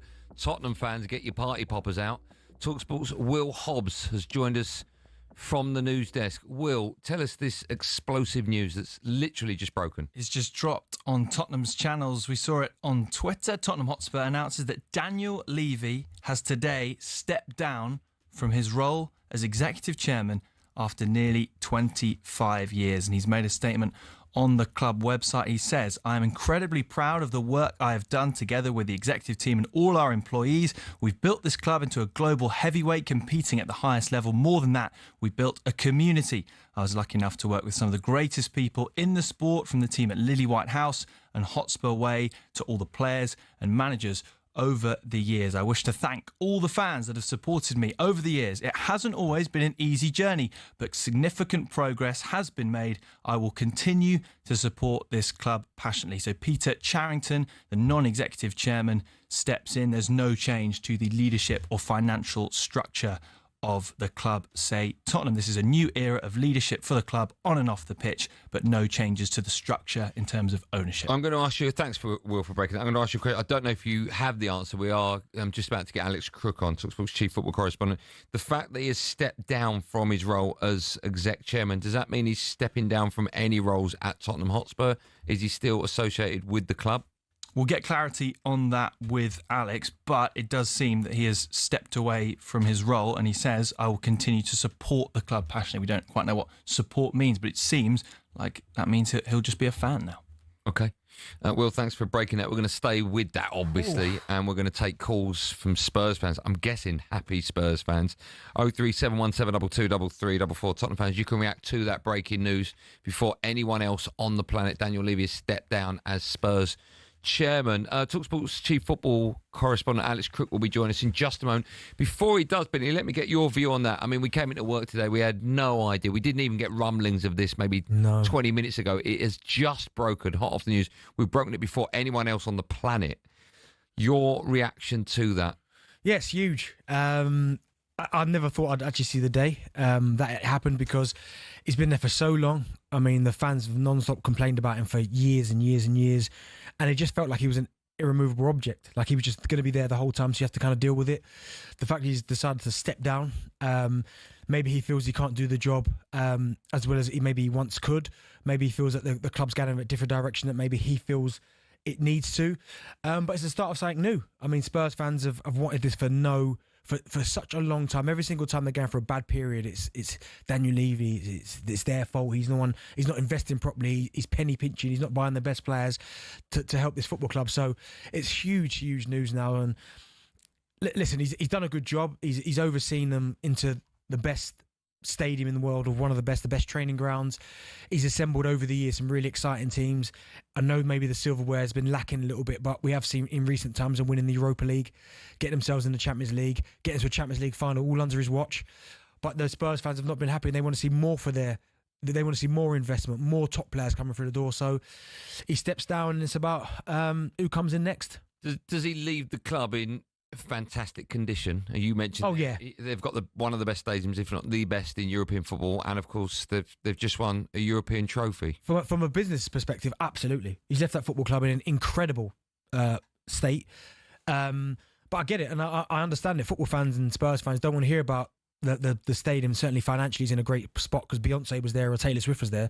Do you know what I mean? All they care about is what's going on the pitch, what players we bring in, what investments getting put into the football team. So it'd be interesting to see what direction Spurs go into now, because again, I think he's left them in good shape. But whoever comes in next or takes that role on, is it going to be the exact same as it's been for the last 2 decades, where they're not quite happy with the investment, or are they going to go completely the other way, where it's right, here we go, hands in our pockets, all the money in the world's coming in? So many questions for you. Step down. If you're joining us now, the breaking news is Daniel Levy has stepped down as exec chairman of Tottenham Hotspur. One of the questions I asked Will, and we're waiting for confirmation on that, whether or not he's still going to be affiliated with the club. I think he will be. This is a pure guess from you, of course, but I'm curious as to what your answer will be, and you sort of answered there. You think he'll still, in some shape or form, I can't see him just completely, for what he's done for that club for such a long time, I just can't see him deciding to just step away completely. Just one day going, do you know what, enough's enough, I'm leaving. I think he'll still have a role to play there. Maybe over time he might distance himself a little bit, but I don't think right now, and I don't think that'd be the right thing to do either. Okay. We always pride ourselves here at talkSPORT in the fact that you, the football fan, can have your say before anyone else on the planet. Massive news. 03717223344. Tottenham fans, you can pick up the phone and dial in. That's exactly what Jason, the Spurs fan, has done. Hi, Jason. How you doing? Well, I'm okay. This is massive news for you and your club. It's absolute massive news. I'm completely shocked, to be really honest with you. I also want to publicly and put this out there that I want to thank Daniel Levy for he's done things to that football club that if you compare us to, say, Man United, as a Spurs fan, would you rather be supporting Tottenham currently or Manchester United, for example? And you see other clubs around us that, yes, we haven't won the league and we may not have won trophies year in and year out, but how many clubs are winning trophies year in and year out? It's to compete at that absolute top level. It's a gap, a huge gap. Look what Liverpool have had to spend to try and maintain where they currently are now, just to try and maintain that. We were the fourth biggest net spenders this transfer window. And Daniel Levy, whether you love him or hate him, he dedicated 20-odd years of his life to that club. And I believe he's left a legacy there. And we should be grateful for that. Jason, I imagine there'll be a lot of Tottenham fans that disagree with you in as much that they'll be phoning up saying, good riddance, I'm glad he's gone. But, of course, but then, with the greatest respect in the world, these people haven't got a clue what they're really talking about, because they just think that as a chairman, all you do is write out cheques to buy the best players in the world and you go and win the Premier League. That isn't the real world anymore. That isn't football today. He has made Tottenham Hotspur an amazing business model. And you have to do that to be successful. You have to do that. My thing, he makes a really good point there, right? My only thing with what he said, and certain fans that are like Levy in terms of not putting his hand in his pocket, and we've said it so many times in this show, there's a certain calibre of player that Spurs right now are going to go for, that I'm sure they'd love to sign the Verts and these top Isaks for that, but they're not going to get them because they're not in a position in terms of challenging for the league, Champions League. So these players are going to go to those clubs. So it's well and good going by him, but unfortunately for Spurs right now, they're not competing with the likes of Liverpool's, and that Liverpool's are way advanced to them. Yeah. You're listening to Drive live on talkSPORT. We brought you that breaking news before anyone else on the planet. In case you're just turning on the radio for the first time, Daniel Levy has stepped down as exec chairman of Tottenham Hotspur. You, the football fan, can react to it when we come back. And, of course, we'll have more news as soon as we get it. Do not go anywhere. If you have plans, you better cancel them. 03717223344. That's where we go live on Drive on talkSPORT right after this.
man accused of ramming his car into Liverpool fans at the club's Premier League victory parade in May has pleaded not guilty to 31 offences related to the crash. 53-year-old Paul Doyle has denied every charge he's facing, including causing grievous bodily harm against 29 people injured when a car hit crowds in the city centre. Now, West Ham's ownership have agreed to meet fans planning a boycott of the next 2 home games. Simon Jordan says it's right for bosses to engage with fans head on. Obviously, currently at this moment in time, you're seeing a malaise in the team. And the question is, how much money do West Ham have? Why aren't they spending it? And are they within the confines of PSR? And Sullivan and his cronies, cohorts, are going to be able to answer those questions. West Ham fans have been letting us know all their grievances today. What fans would love, let's be honest, would be new ownership. We've had 15 years now, David Sullivan at the top. The board are not consistent. They want to work with the director of football, then they want to work without him. I just couldn't bring myself to go anymore. Considering suing. And I'm not interested. I wouldn't be surprised, but I also wouldn't be surprised if he wants to go ahead because of how frustrated he is. Elsewhere, Liverpool may be sitting pretty in the Premier League at the moment, but David O'Leary hasn't been blown away by their performances this season. He's told us missing out on Mark Gahey could be seriously harmful to them in their title defence. I think they're short of one player, and he'd have been an absolutely fantastic player. And if they were to lose a Van Dijk or Konate, there's not much for them to back up there. Yeah. And England are up against Andorra on Saturday live on talkSPORT. But Gabby Agbonlahor wants to see the team really challenged ahead of the World Cup. I really want to see this Thomas Tuchel side, especially the World Cup is round the corner, Al, playing some tough teams. Can you play the Netherlands? Can you play Spain, Brazil, Argentina? See where this squad of players stand. All your latest is at talksport.com.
Welcome back to hour number 3. Oh, my goodness, what an hour number 3 it is. This is Drive on talkSPORT. It's me, Andy Goldstein Darren Bent's here.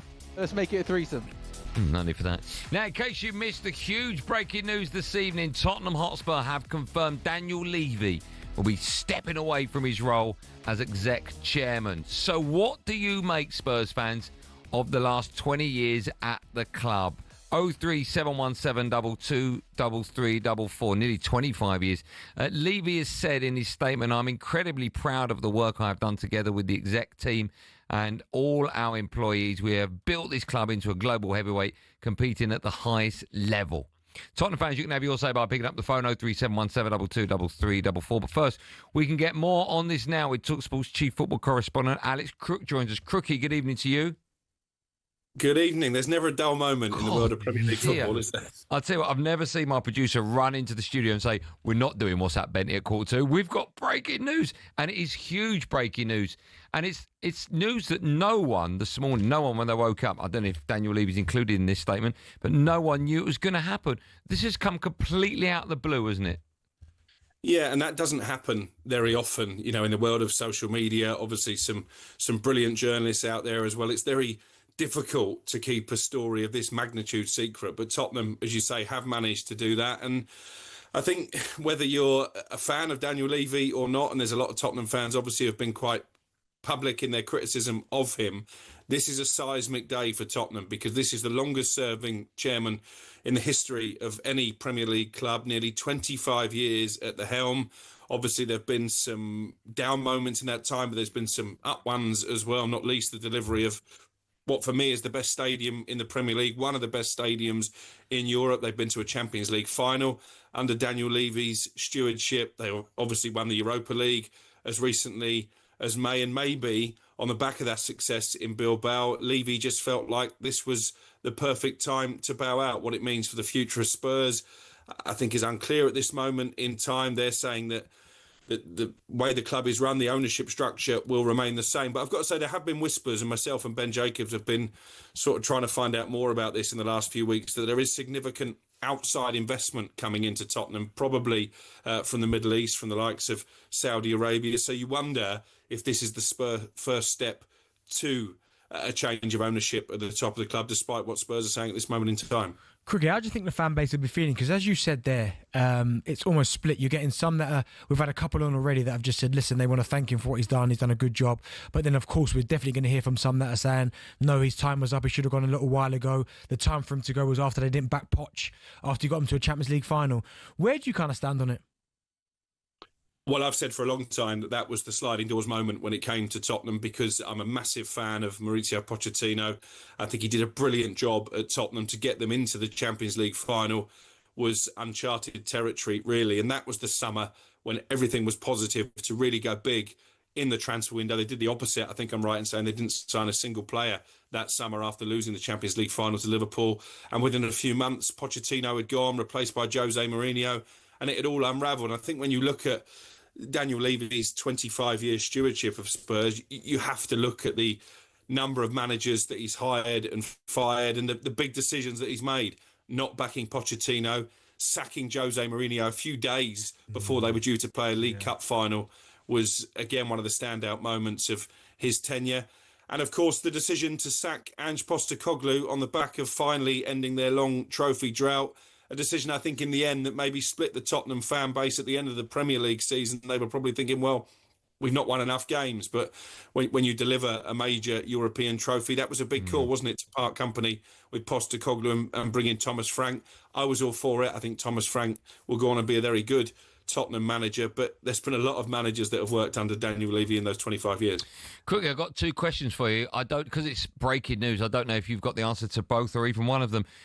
Whose decision ultimately do you think this was?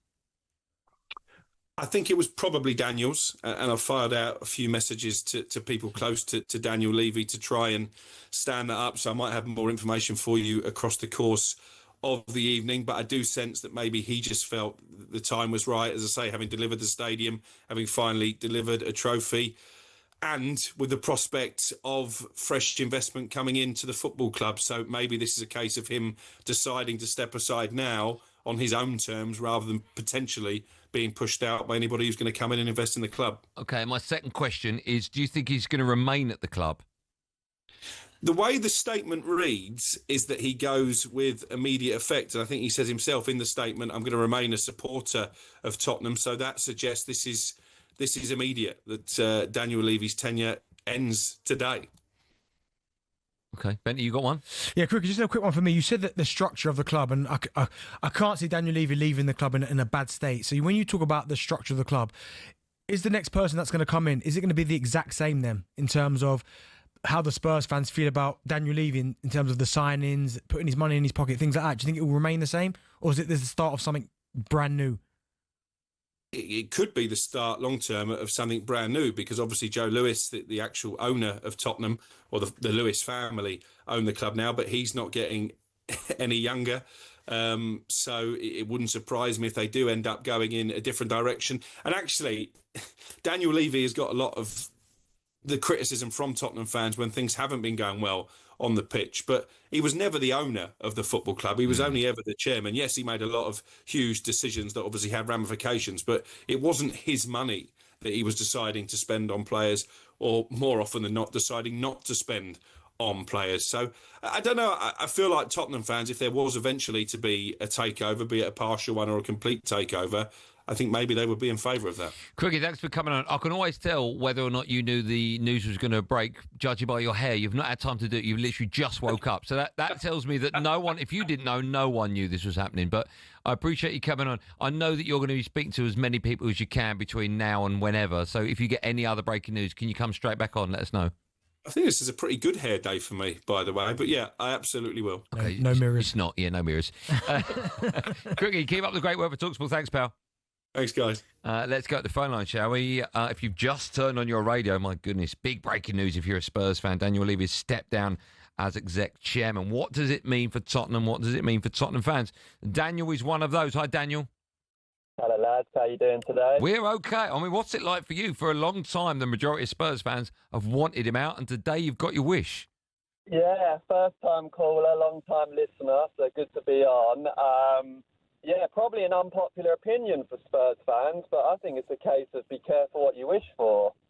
I've been going to Spurs and watching us for 30 years, and the first 10 to 15 were horrendous. And since then, it's got a lot better. We've competed at the top. We've got a new stadium. We've got an incredible training facility. I mean, we never even beat a top four side for those first 10, 15 years. And not only do we beat those teams, we compete. So, yeah, who knows what the future brings, but I do think it could be a case of be careful what you wish for. Why do you say that? Because Crookie was just saying that there's a possibility that obviously foreign investment, maybe the Saudis could be coming in. Tottenham's a very attractive business, not football club, business. It makes a lot of money, not just as the club, but as a venue for pop events and Beyonce and so on. So I think these are very exciting times for Tottenham fans because someone with a whole host of money is going to look to invest in that club and take Tottenham to the next level. Yeah, I don't want to get that. Absolutely, I couldn't agree more. We are poised for an incredible position, and that is down to the work that Levy has done in that club. Right, he's set us up to be successful, whether that's himself continuing that or someone else. I'm just saying, if it isn't a case of money being thrown in left, right, and centre, it may not get better, right? And I think he's done an incredible job at keeping this club stable, punching above our weight. I mean, some of those stats that were being listed, just unbelievable. Champions League final. This is Tottenham Hotspur we're talking about. So yeah, it's just my opinion. Okay. I think the club's been run incredibly well. I don't think we've got a player. Maybe we do now, but we didn't have a player over $100,000 a week up until very recently. So we're being run really smartly, really effectively. So that's okay. My opinion. Daniel, I'm going to take as many calls as I can. Just a yes or no. Will you be celebrating tonight? No. You won't be celebrating. Okay, all right. I'm sure we've had 2 Spurs fans on so far, and both of them are downbeat about it, which is very bizarre. Daniel Levy has stepped down as exec chairman of Tottenham Hotspur. That's the breaking news. You heard it here on talkSPORT before anyone else broke it. That's why you listen, and that's why you phone. Keep your calls coming in, 03717 223344. More of those calls right after this, live on Drive on talkSPORT.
Listen to Drive. What a drive show it is on talkSPORT. It's me, Andy Goldstein and Darren Bent. Now, in case you've just turned on the radio for the first time and you've missed the huge breaking news this evening, Tottenham Hotspur have confirmed Daniel Levy will be stepping away from his role as exec chairman. And now the end is near. It's my way, mate. That's what we do. I really feel like we're building something, and what a trophy does is hopefully accelerates that. Vicario takes it. It's glory, glory, Tottenham Hotspur. This is an expensive decision for Daniel Levy. You know, having won the Europa League, thank you to Ange, you get a taste of it, but it's not enough. Well, everybody was laughing at Spurs this week. They ain't laughing now. You can see what the manager has done already in his time at Tottenham. Manchester City 0, Tottenham 2. Ultimately, the decision is always going to be, it has to rest with me, but it's always a collective decision. I did it my way. Regrets, I've had a few. Yeah, that was Daniel Levy speaking to the Overlap, because Spurs have announced that Daniel Levy has today stepped down from his role as executive chairman after nearly 25 years. In a statement, Levy said, "I'm incredibly proud of the work I've done together with the executive team and all of our employees. We have built this club into a global heavyweight, competing at the highest level." We'll take more of your calls in just a moment. 03717223344. But first, let's get more on this now from a man that played for Spurs during Levy's reign. As we say hello and good evening, I'm guessing to a very happy host of the Sports Bar, Jamie O'Hara. He's got a big grin on his face. O'Hara, good evening to you. How are we, lads? We good? We're good.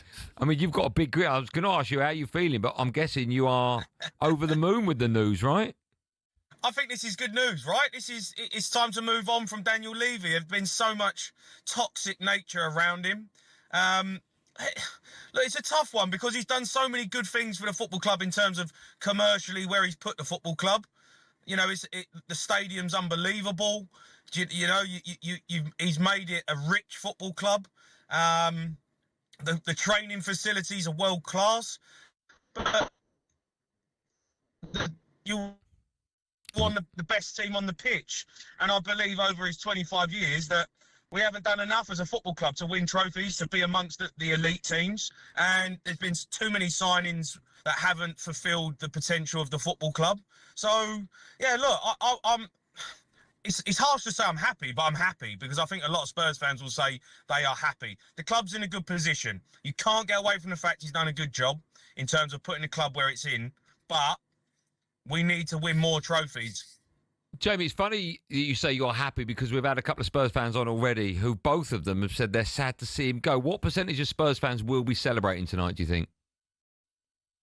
I think 90%, maybe 95%.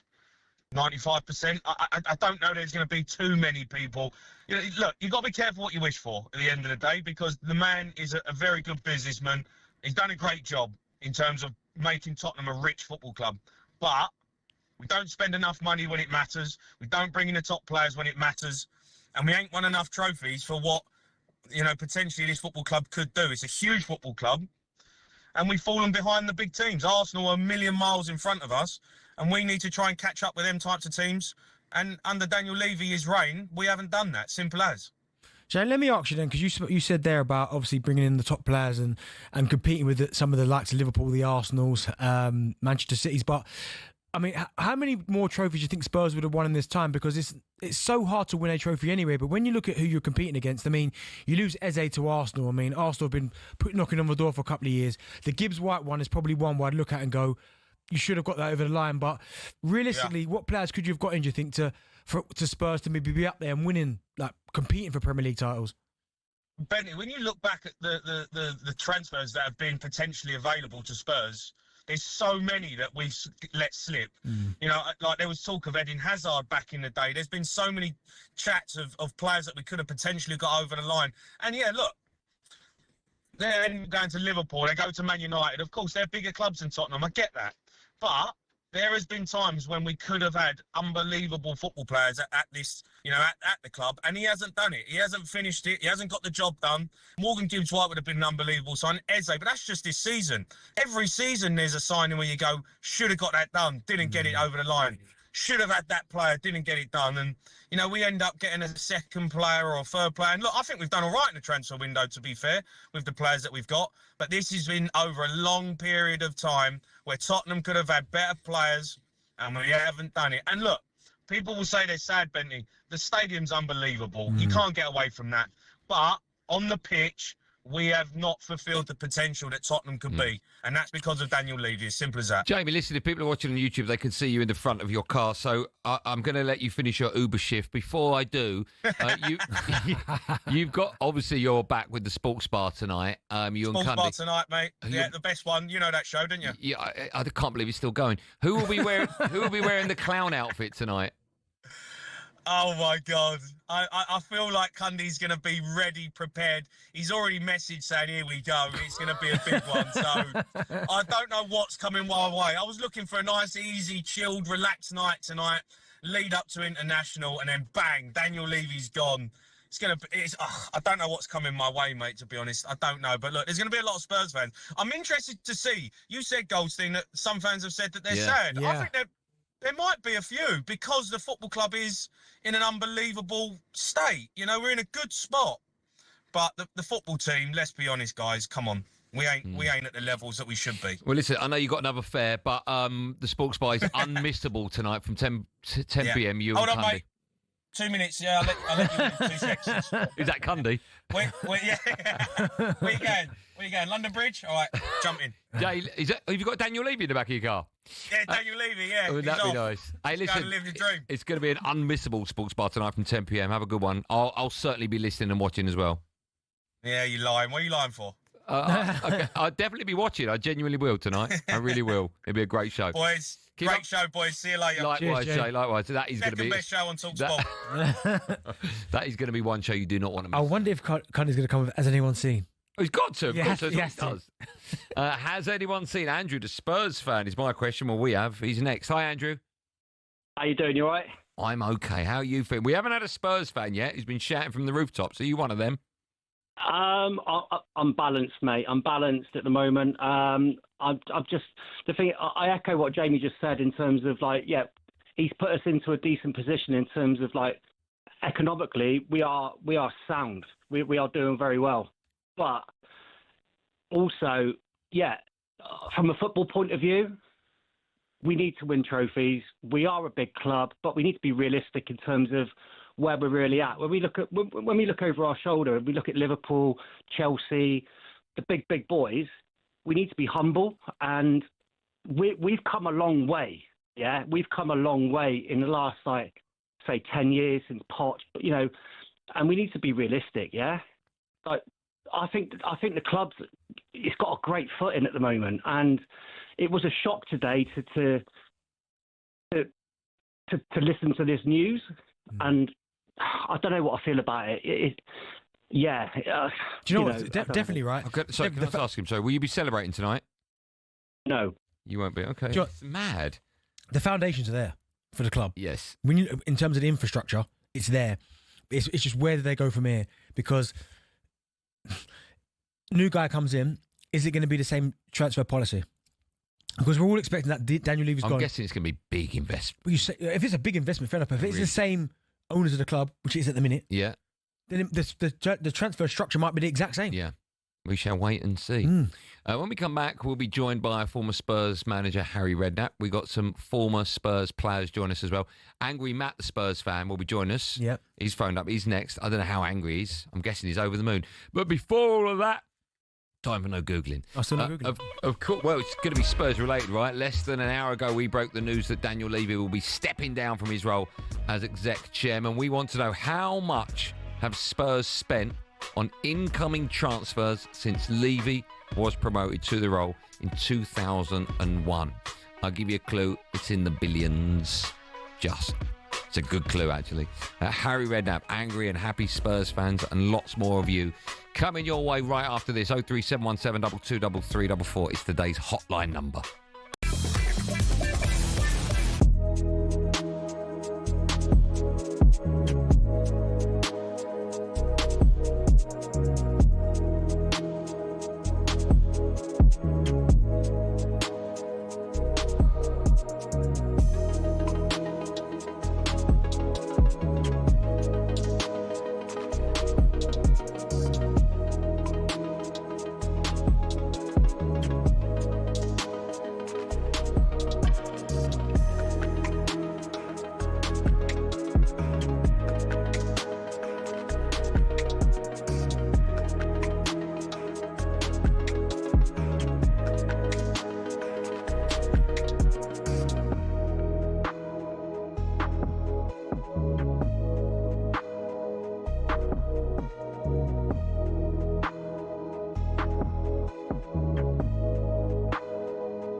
The man accused of ramming his car into Liverpool fans at the club's Premier League victory parade in May has pleaded not guilty to 31 offences related to the crash.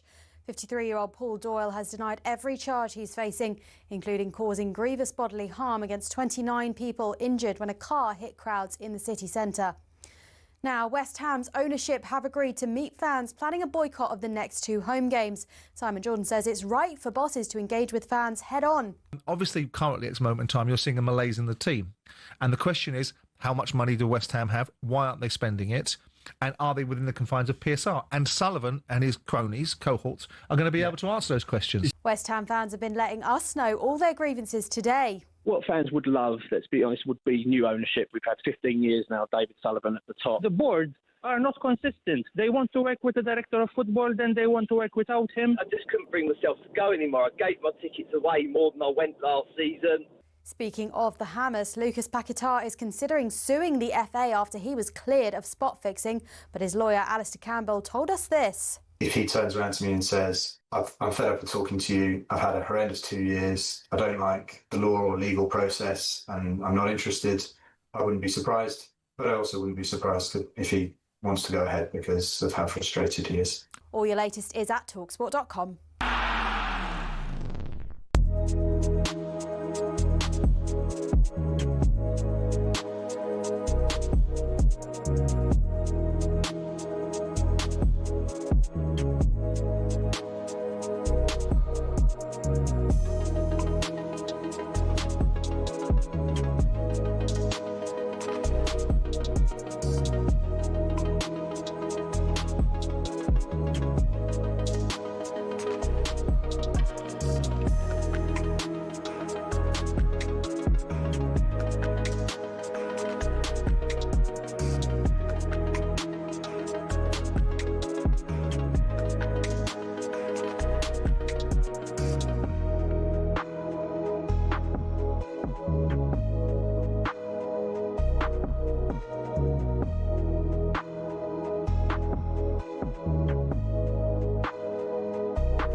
What a drive time show you're listening to. Andy Goldstein Darren Bent alongside. Breaking news earlier on. My goodness. When we woke up this morning, no one thought we'd be talking about. No, I had a feeling. Daniel Levy stepping down as exec chairman. Left. I had a feeling. He's left Tottenham Hotspur. I had a feeling. You didn't have a feeling because I thought you said it.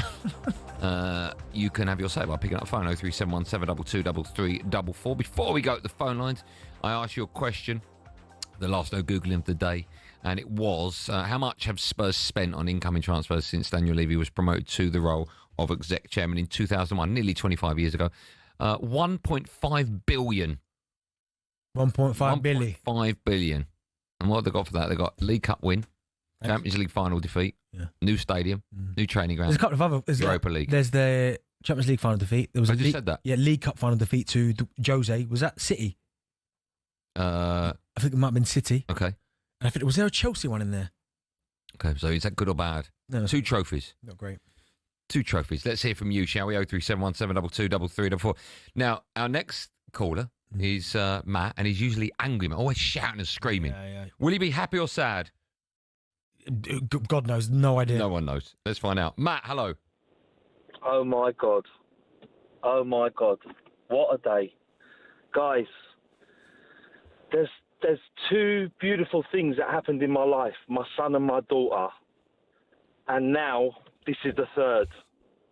I've had to wait that long, 25 years, 25 years to hear this best day of my life. Because I'll tell you what, I'm going to go back to Jamie O'Hara, and I've got to give it to you, Andy. You know, you deserve this moment to hear that this man's resigned in part of your show. You deserve that to have the headline, because that's what you deserve. But for us as football fans, as Tottenham as football fans, man, what have we waited for? What have we waited for? You know, the day has come. This man has tortured our football club. And we've got to the stage where this man, honestly, I'd never even imagined that this man would walk away, you know. And to hear Jamie O'Hara say he's done good things for us, and be careful what you wish for. Well, I tell you what, I will wish for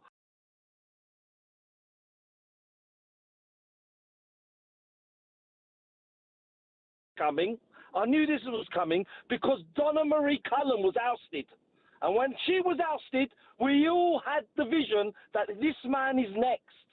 So whoever's coming out with the stories that he stepped down and he's done this, and we know, and we're very thankful for the Lewis family, i.e. the daughter and the son, I believe it is, right? We're thankful that they've done this, because without them doing this, we will never, ever get our football club back. Matt, let me ask you. You are the first Spurs fan we've had on. We've had quite a few since the news broke that he's delighted that he has gone. Why do you think Spurs fans, the ones before you, are a little bit upset that he'll be leaving the club?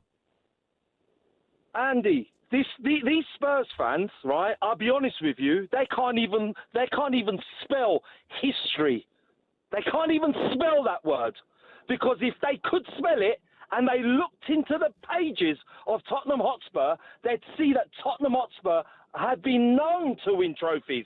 Yes, we're not winning the big trophies, as in the Premier League and the Champions League, but at least we bring the most important part, which is the FA Cup and European trophies. And I don't want to hear that we won the Europa League last year, because I tell you what, I can't be more thankful. And there's really, I don't even know the word for it right now, because I'm so angry. Happy and I can't even. You're still angry, Matt. You should be happy. See, I'm not angry. But what they did to Ange and this man has brought us a trophy. Can I just correct you from earlier on? Can I just correct you? When you said he was pushed, he wasn't. In his statement, he says he stepped away from the club.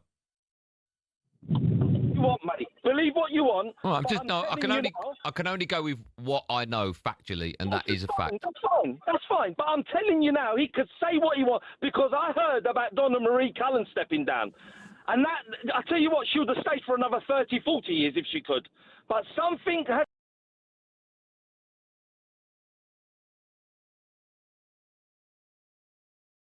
No, my quick thing was, what's Madge going to do now? Because obviously you always say that Levy buys these tickets, man. What's Madge going to do? Who? Madge. Who's Madge? Apparently you two always argue. He was telling me you was wind up saying that Levy was buying his tickets because he defends him. Yeah, that's Jamie O'Hara. But I tell you, honestly, right, we had that name Spursy off the back of this man. We had that name because the way he's run our football club. And you know what? I don't want to hear about the stadium. I think he's going to keep going all night. Let's go to... is it Angel? I think it's Angel. Angel, you there? Yeah, I'm here. Hello, man. Very angry, happy Spurs fan. I'm not quite sure how that works, but an angry, happy Spurs fan. Right, first of all, let's talk about history. When Alan Sugar was in charge, we were fighting relegation. Vinnie Samways was having to score a scorcher at Oldham to keep us up, right? Yeah. So that's history. And when we had Alan Sugar in charge, he used to threaten us that he was going to sell White Hart Lane to Tesco's, right? I don't know if I'm allowed to use that word. I apologise. But he was going to sell it to a supermarket. Yeah, that's fine.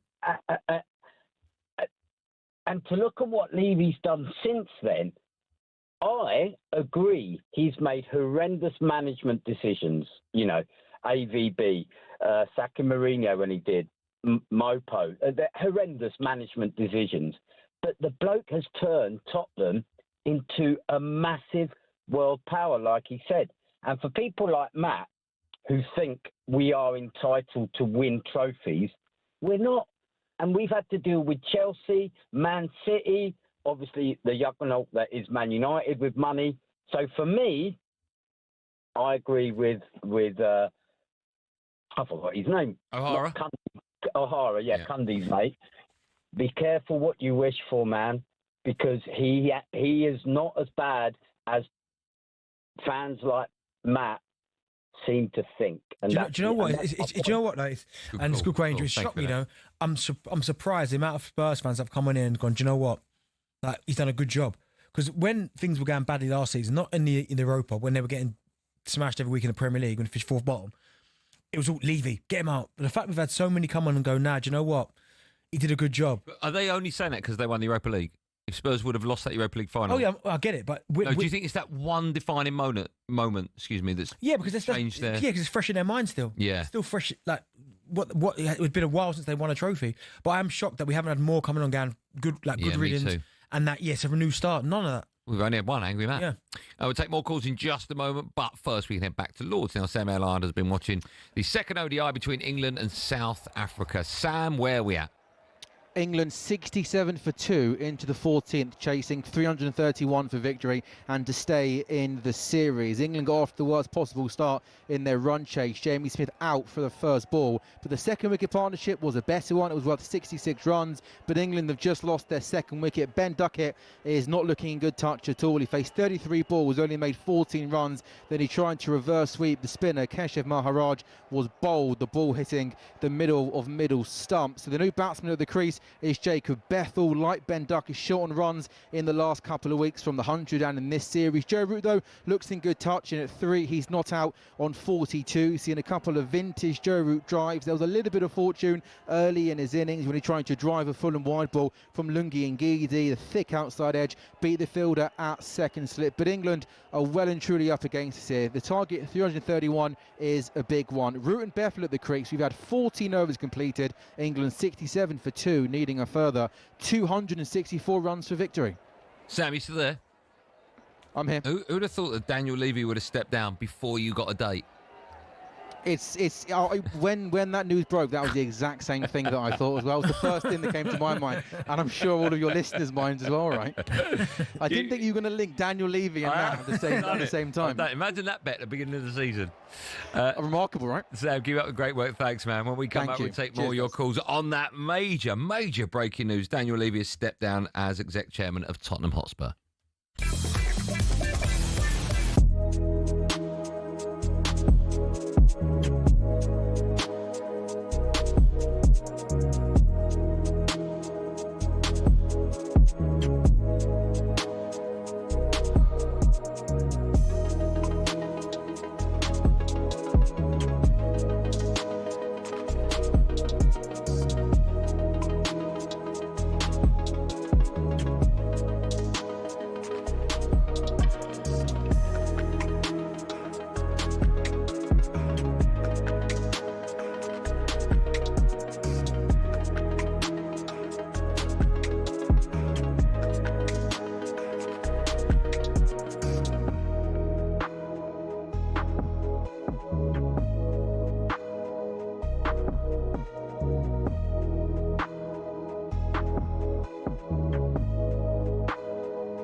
Drive on talkSPORT, me, Andy Goldstein, Darren Bent. Follow us at 7, Natalie Sawyer and Courtney Sweetman-Kirk. They'll be taking your calls on a very busy kick-off show. First, the breaking news this evening. Daniel Levy has stepped down from his role as Spurs chairman. He said in a statement, I'm incredibly proud of the work I've done together with the executive team and all of our employees. We've built this club into a global heavyweight competing at the highest level. Levy won 2 trophies during his time running the club, including, of course, the Europa League last season. To be fair, my good friend Dave, he texted me a really good message because he's a big Spurs fan. Read it out. And he put, I think he has left us in an incredible position and in really rude health.